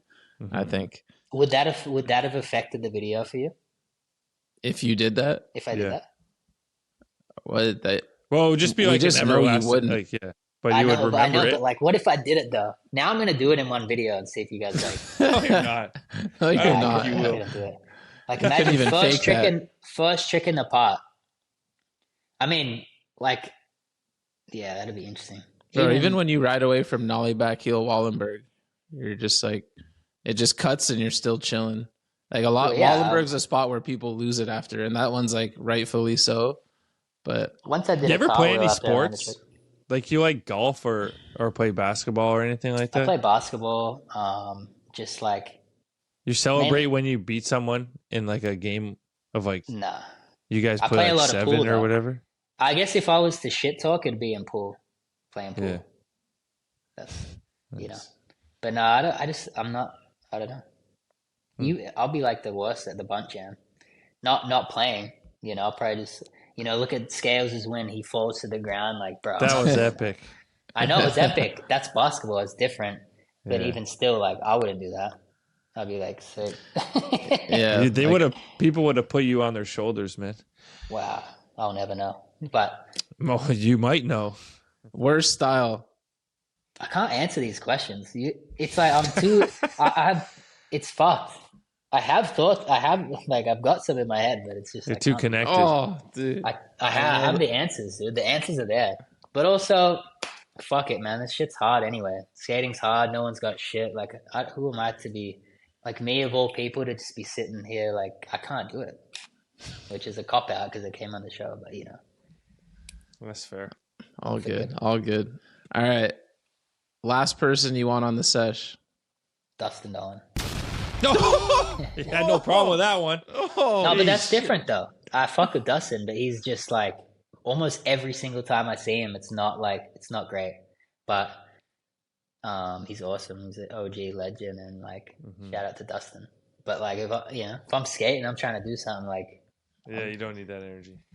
But he doesn't. He wouldn't want me on the session either. I'm not contributing to Dustin Dolan's clips. That's for sure. I don't know what he wants. True. I really don't. But I guarantee you, it ain't me. He's getting hammers. I'll be sitting there like, fuck, this is scary. Like I'm not contributing to his session, so I'm a. All right, Shane. Epic That's interview. It. I hope so, man. I don't know. You fucking snapped. Thanks for coming on the show, man. Of course. Appreciate you, dudes. I'm gonna go cry myself to sleep now. So thank you. Smith? Just everything. I'm not used to getting roasted back. Also, appreciate you. You've shown a lot of love too. Appreciate it. Oh hell yeah, dude. We can't thank you enough for taking the time, man. All-time greatness in Studio E. Thank you. Welcome back to the post office, brought to you by our good friends over at Dickey's Skateboarding. Quality workwear since 1922, from the work site to the streets. Ain't nobody keep you fitted like Dickey's. I Ghost, round 2, ep 2, the post office. The people are talking. Who we got up first? First up, Tori no Fuji still. The classic game for us. Hey y'all, shout out from Kobe, Japan. Make love to, marry, kill, Heathcote chart parts. Stay gold, sight unseen, and minefield. I'm not caught up, so apologies if you've done this already. That's as if we'd already, that's so specific to have already been done. Now you're good, G. Marry, fuck, kill. What's it going to be? The best one's marry, right? Because he doesn't say fuck, he says make love. Say there's a difference. Sorry. Okay. The best one is marry, correct? Yeah. So obviously I marry sight unseen. The like most influential one for me anyways, in one of my favorite videos. Make love to, stay gold, and then I guess you have to kill one. It's minefield. What? Yo, I thought we were going to be aligned for sure. Stay gold. I mean, it's sick, but it's like that short part at the beginning of the video. He didn't get as much footage as he wanted to, but I'm gonna go marry sight unseen as well. But actually, minefield's his best part, I think. But just for nostalgia for us, go marry sight unseen, fuck minefield, and kill stay gold. Yeah, I'm saying classic game. Yeah, good shit. All right, next up, we've got an email from Dominic Blair. Hey guys, stoked you're back with season 20, making my work days more enjoyable. Quick question for you guys. I know you're a couple blue-collar Canadians, but have you ever pursued or wanted to be in an industry working for like a distributor or being a rep for a brand? Also wanted to shout out Luff Corp Worldwide Rep Agency, keeping the Rockies stocked. Also, can we get a Daniel Scales episode? I think some beefs need to be aired out. If Scales wants to come on the pod, he's a beast on the court, but he needs to, up his clout in the skate game. He's so talented. Mm-hmm. He's more than talented enough to be on the pod, but he also, not in a harsh way, but need to drop a part, get some, I don't know, just... He had an epic ice cream part. Yeah. But it kind of seems like he's not pushing it that hard. Like he's not not in his skill level, pursuing the career as a skater. Yeah. Well, that's hard. What Spanish and all those guys are always on his ass, because he's so damn good. If you watch his shit, he's got all the steez, switch flip crooks, all that good shit. Yeah. But he might be what they call shook to get buck. He likes to keep it low impact, which is fine too. But Scales, man, we're fans, so we want to see that next part. And if he drops a banging part, maybe we'll get him on the pod then. Mm-hmm. I'm down for that. I think this is the perfect job for us in the skate industry, man. I think we found it. It doesn't get better than what we're doing right now. So no pursuing a different career in the skate industry. Nothing will bring us the joy that we receive on the pod, man. Yeah, we both did work at a drift skate shop back in the day, but that's probably as far as it goes. I'll judge a skate contest here or there. But yeah, I think we definitely found our lane. Mm-hmm. All right. Next up, we have an email from a post office regular, Nate Feldhaus. Favorite meal you've been cooking recently? I gotta hear this. What Bro, you want me to go first? Yo, I would like you to drop a cookbook, man. Bro, some of your top 5 to 10 favorite dishes, man. That would be epic. I've retired this one, but I might break it out right after this just because I got the ingredients for it. But carrots and hot sauce, You know what I'm saying? One time there was carrots and mustard, dude. That's unedible, dude. My favorite dish these days is going to Sala Thai and getting the chicken pad see ew. You know what I'm saying? Oh, man. Yeah. I think me and Seifa are both meant to be ordering food. That's for sure. But, you know, I can cook. I rarely do it because it's absolutely exhausting. And the amount of, I think I use every single dish in the cupboard when cooking. That's the problem. Because you spend 45 minutes to an hour cooking. I eat in 3.5 minutes and then another 45 minutes cleaning up. So it's never worth it. Yeah. But a couple weeks ago, me and the old lady made roast beef dinner, which was unreal. And then you got roast beef for the week. Bro, I couldn't agree more with the time that goes into it versus like, yeah, I got a lot of love for all the chefs out there, but absolutely ain't me. Yep. All right. Next up, we've got an email from Ish Garcia. What's up, Bunt? Long-time listener, first-time post office writer.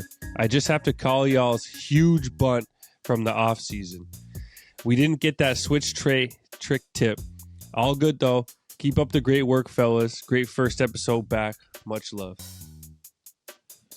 Yeah. That falls on you, man. You always make a lot of claims heading into the off season. That's usually when I try to stay quiet and thank everybody for helping out. And you go into the off season guns a-blazing, man. Yeah, that one was my bad because I definitely forgot. The second after we recorded that, I probably forgot within 4 minutes. And someone reminded me right before the season started, and I was going to do it, and then I rolled my ankle. I was going to try and fit it in clutch, but I haven't skated since the season started. But I will get it done. Maybe we'll do it in Melbourne or something. If we can. That's probably the best bet. A nice little skate park. We'll be together. We can maybe make something work. Yeah. Maybe. I'm not promising. Yeah, so apologies for the bunt. If you're still trying to learn how to switch tray and you haven't figured it out yet, I got you. Coming soon. Yeah, I need this trick tip too. All right. Next up, we got an email from Drew M. What up, boys? Stoked for the new season. In the off season, I went back and listened to all the older episodes. Hearing about Seifa skating for Red Star brought back some crazy memories as I'm from Kitchener and came up skating there. Seifa, do you have any good, funny stories from those days? What do you think about skating in Kitchener? Any thoughts on Dan Opek? Love the pod. Thanks for everything you guys do. Dono, thoughts on Dan Opek, the legend? Dan Opek, the legend, just wants to get Canadian skateboarders paid. Absolutely admire that shit. Good for him. No ill will. I don't want to talk any trash. I know that's why Seifa tried to make me go first. But I have some good memories from your time on Red Star. And the worst part about the trips to Kitchener was that's when you and Cody got to go on the Red Star trips towards the end. Everyone else got a flight to Kitchener, and you guys just had to drive to goddamn Kitchener. So that part sucked for you guys. I remember one time we went to like a park opening in Waterloo. You remember that park? There was like kind of like a circle. Yeah. And one of our oldest friends, Blinger, was there. And like anybody who knows Blinger, like probably a lot of people have friends like this. They're just so good at skating. They don't have to really try. They don't have to work on it. They're just like extremely talented. And he spent the whole day trying to find the bits and pieces to set up a new board. And it was the most frustrating thing to watch of all time. Yeah, that's all I remember from Kitchener days, man. Yeah, I don't really remember the street spots. I'm sure there's a 1-2 thing out there. But probably my favorite memory, and it probably definitely came up early days in the pod, was when we went to Detroit with like Chad and Grant and everyone. And we're in a hotel room at night drinking some beers. And then I don't know what sparked it, but Grant wanted to fight me. So we started fighting. But I probably weigh twice as much as him, so I kept picking him up and just body slamming him on the bed. And then at one point, he's so turned and like couldn't believe that I just body slammed him, and he just lost it. And he's like, "I'm Irish, cuh." as if that was gonna intimidate me. How was you done fucked up? Or Yeah. I was like, you done? No, I threw him on the bed. He gets cheese. He's like, you done fucked up. I'm Irish, cuh. Yeah. He's ready to throw fists. I knew there was a line before wrestle. that. But then he just came back, tried to jump on me. I grabbed him again, power bombed him again. Me, him, and Chad all just died laughing. That was probably top 5 memory from Red Star days. Dude, shout out to the glory boys. days of Red Star. You guys had an epic all-Canadian team. I think maybe where Red Star went wrong was not changing the name from the beginning. Because everyone agreed. just associated Red Star with the company it was, and it was a West 49 affiliate board brand, right? Mm-hmm. Yeah, missed opportunity there. All right, next up, we have a video submission from Lucas D'Alessandro. Let's take a listen and let's have a watch. Yo, what's up? Bunt? Yo, so I analyzed that Frankie Spears clip, the switch nose blunt, and look, you can look and hear it as well. He does clip. It means nothing though. Like his back. Before the money it was love, but before the money it was tough. You hear it? Came the money through a plug. It's a shame this ain't enough. His back, either tail or truck, hit. So that's what that dude was talking about. Not that it even matters. Like Frankie Spears' part in Honeymoon was fucking crazy. I don't have a question. I just wanted you guys to know that's what that fucking dude was talking about. But it, like, he's like, that would send it to the front of the part. You're crazy. That's skateboarding on a fucking nuts level, like, dog. Does that change anything for you on the switchback nose blunt? No, not at all. But I'm glad that he dove into it and really figured out what the homie was talking about. I can't believe that the other homie even noticed that, because when you just watch that clip, it just kind of goes by. I still didn't see it even in that one. I saw it, but it changes absolute. What does McGregor say? I guess this doesn't I'd apply like in to take this this opportunity to apologize to absolutely fucking nobody. Yeah, well, I'd like to take this opportunity to say that changes absolutely nothing. It's still a banger. Still a banger. All right, next up, we got an email from Carl Matty. Hey, Bump Boys, writing in from Sweden. Long-time listener, first-time writer. We'll keep it short and sweet for safe. Thank you. How long do you think a video should be for it to have a proper premiere and not just get thrown out on YouTube? Me and my friends filmed our first video together this summer and had a premiere at the local pub. Our video was about 8 minutes, and I feel like that's about just enough for it to have a proper premiere. What do y'all think? Is there a threshold for length of video? Anyway, love the pod, and it helps me get through my workday. Peace. Dono, I know you've been thinking about this length of video shit lately, so thoughts? Okay. There's not a proper length for a premiere. People are premiering video parts, montages, full lengths. You're okay. 8-minute video premiere. You're basically having a premiere to have a party, essentially. Everybody in good spirits, gone off the booze, watching the video at first glance, congratulating everyone in the video afterwards. It's just a warm, fuzzy affair, you know what I mean? But in reference to our own video that we're working on, 18 to 21 minutes max, or else I'll never rewatch it. Lock it in. Do whatever we have to. 18 to 21. What about 22, man? Fine. 21 and change. Personally, I want 15 video clips of myself, and that I will be completely satisfied. 15 clips I really like. Mm-hmm. Yeah, I think that is a sweet spot these days. If it's like a bigger brand with a lot of riders that I like, and like, you know, if April, for instance, Shane, if y'all got your shit together and did a full length and it ended up being like 36 minutes, I'm gonna watch the whole shit because the whole team's dope.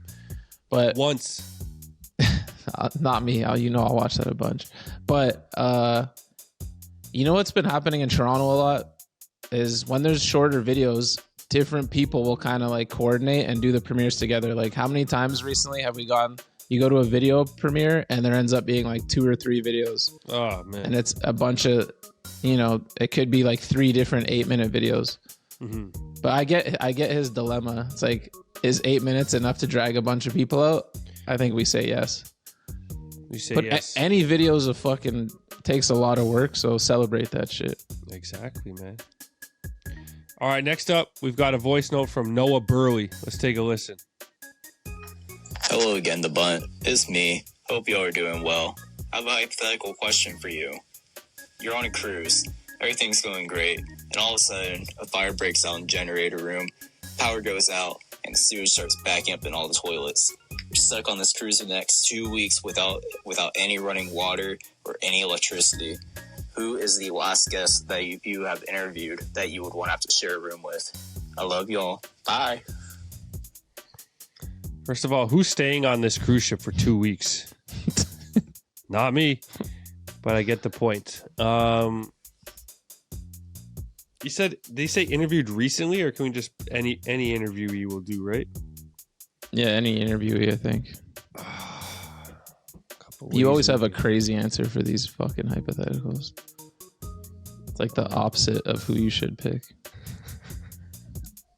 But this is someone I don't want a room with. Not like a choice to save me. Who don't I want a room with? Shit. You have one already? I'll go with Davis. Torgerson? Bro, he's going to be complaining like you've never heard that's a good point. Ever in your life. That's a good point. The glass half full of shit. He's complaining right now somewhere. I can just feel it. Complaining about something. I'm going to go with Sinner, man. I feel like... I obviously wouldn't be in a good state. I love Sinner. I can definitely hang with him, but like 2 weeks, I'd be over it, man. I'd be throwing Sinner overboard. And I don't want to go there with him. He's the homie. Real shit. All right, next up, we got an email from Nick Ascombe. Favorite female am skater right now? Mine has to be Efron. Good pick. Great pick. Light work choice. Haley Wilson. Absolute legend. Bunt alum. Come on with it. Real gang. Haley, we'll see you real soon. You dig? I'll go with someone who graced the Bunt Jam this year. Young Shiloh Katori. She's got the Nar boots, and she's going to be fucking... dropping hammers for years to come. My second choice, Chloe Koval, or I don't know if that's her actual last name, something like that. Some with a C. Koval. Taking that tech game to a new level. Nose grind nollie flip, kick back tail kick flip. Might be retiring. Gifted haters' favorite trick, 50-50 kick flip real soon. Might not be necessary. It's been nice to see her definitely step up her trick selection. Because those 50 kick flips and 50 frontside flips were not it. But as she gets more power in her legs, sky's the limit. Back-to-back SLS champion? Come on, bro. Brightest future in the game, maybe. Real shit. All right, y'all. That's going to wrap up the post office for this week. Get your emails, voice notes, and videos into the buttonlive@gmail.com. Anything is possible in the post office nowadays.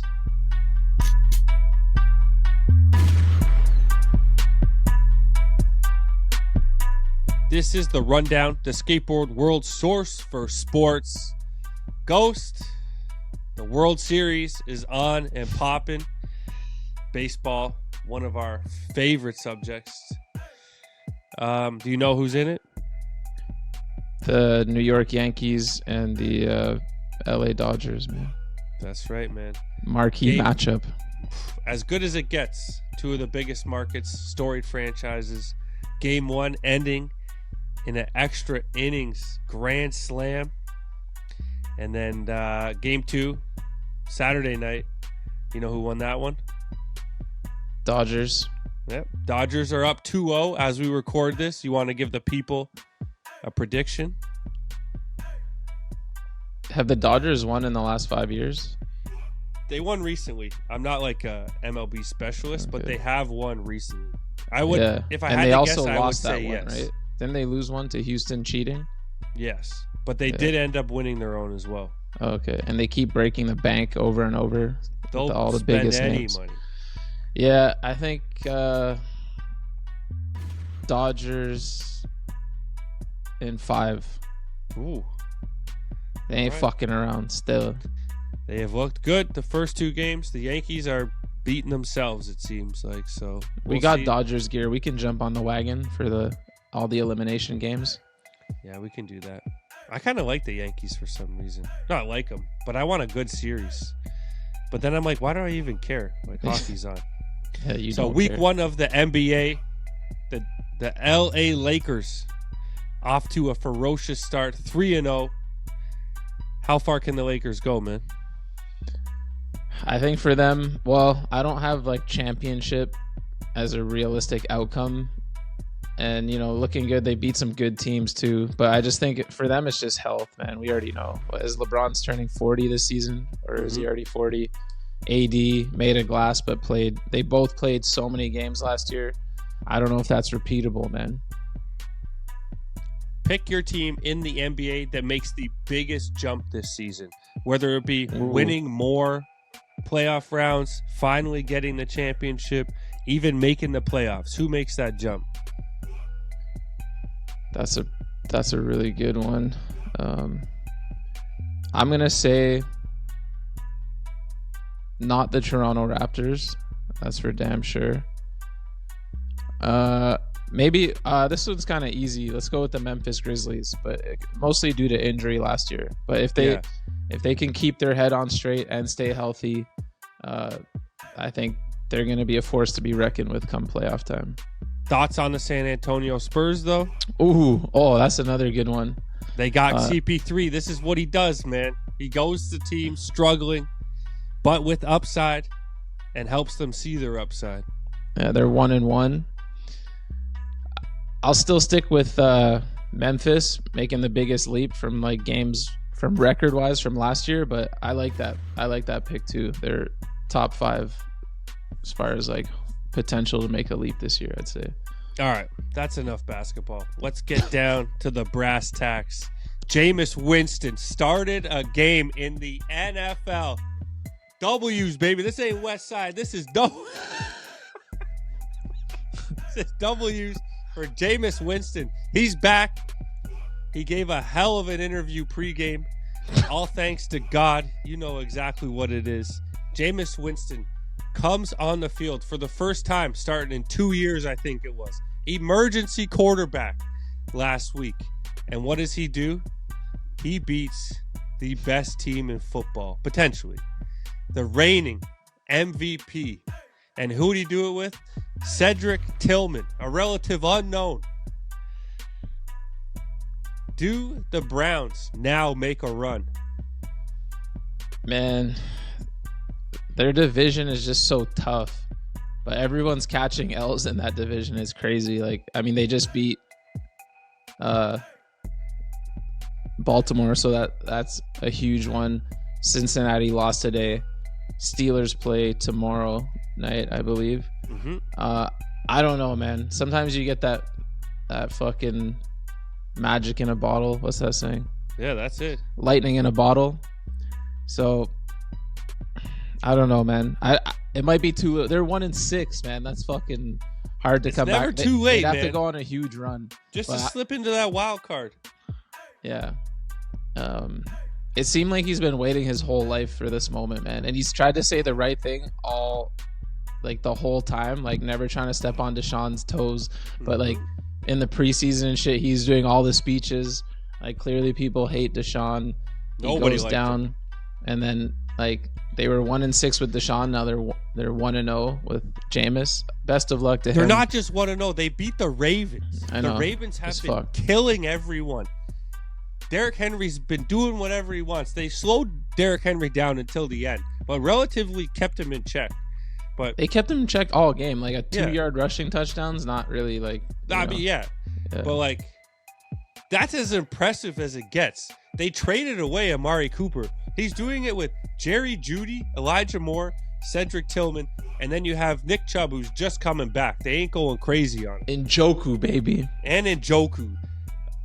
This made me think of what Jesse Alba called him. No, that costed. Oh, but you get the point, man. Jameis Winston is here, and the NFL is better off with Jameis in the fold, man. Yeah, need to put him in prime time. Bro, I was so hyped just knowing like he's the starter, just that we're gonna get more sound bites, man. Like, and you got 2 today. Yeah.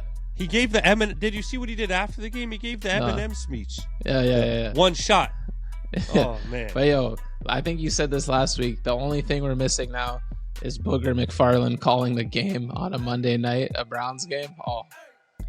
What they need to do is put Booger McFarland with someone like Tom Brady, who's like super serious or something like that.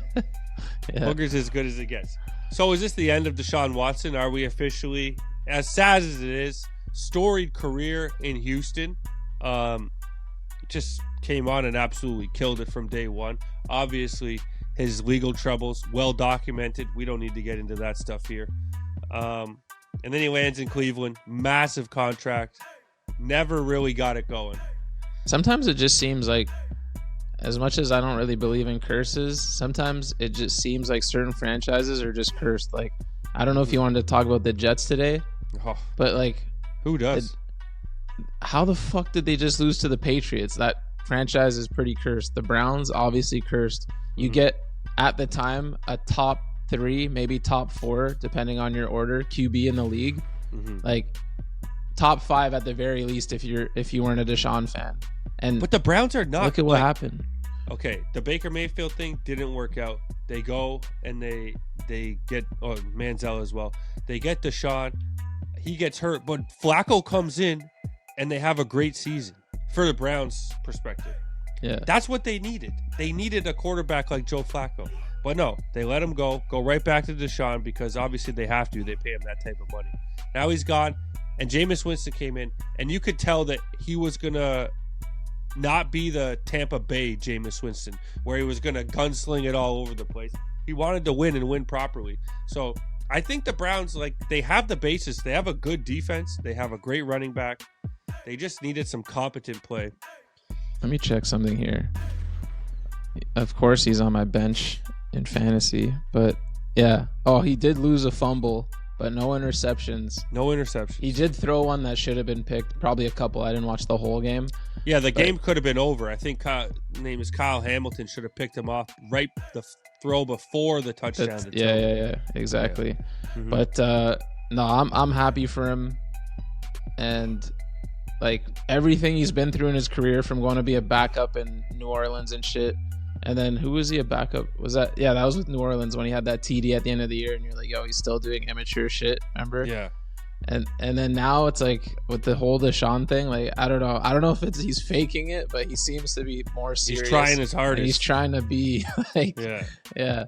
So best of luck to Jameis in Cleveland. You know, we love Cleveland ever since we went down there. Yeah, but the question is Deshaun dead? That's what we were getting at. Oh yeah. Is it over? Not dead. Sorry.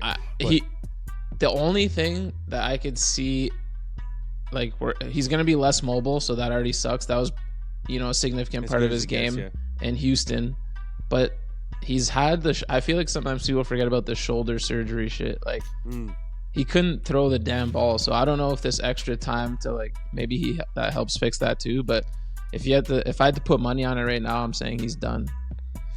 Yeah, I think he's done in Cleveland for sure. Well, yeah, but just done, period. In general, yeah. Like, can you really see another team giving him a starting job? Like, talent-wise, he might be done, but also just reputation-wise, he might be done. This leads me to my next topic. Another quarterback we thought was officially finito. Oh, your boy. Russell Wilson. Comes in. What is it? Week 6. Supposed to be the starter in week 1. Justin Fields has the Pittsburgh Steelers not scoring a lot of points, but winning games, kind of like the Steeler way of the last few years. But clearly, not the best passing quarterback. Russell Wilson comes in, and now George Pickens is the player. Do we just see Russell from here on out? And mind you, the first half of that game, Russell didn't look good, man. That's what I'm saying. Some of those passes were god-awful, but Tomlin stuck to his guns. Maybe the question should be, is Mike Tomlin the smartest man in football? I think I can't like pretend that one game, like some of those were like fluky ass catches by Pickens and shit, some dangerous throws. But I gotta see it for like 3 weeks to believe it.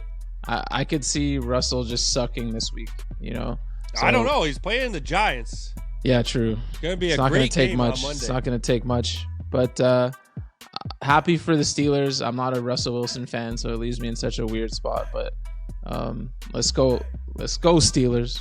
Let's root for Russell's our guy, I guess. What do you, bro? He looked wicked.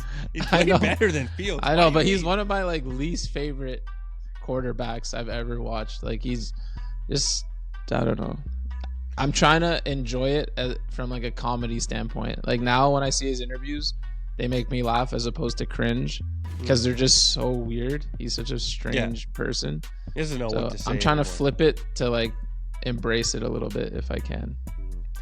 We are going to finish up with your New York Jets.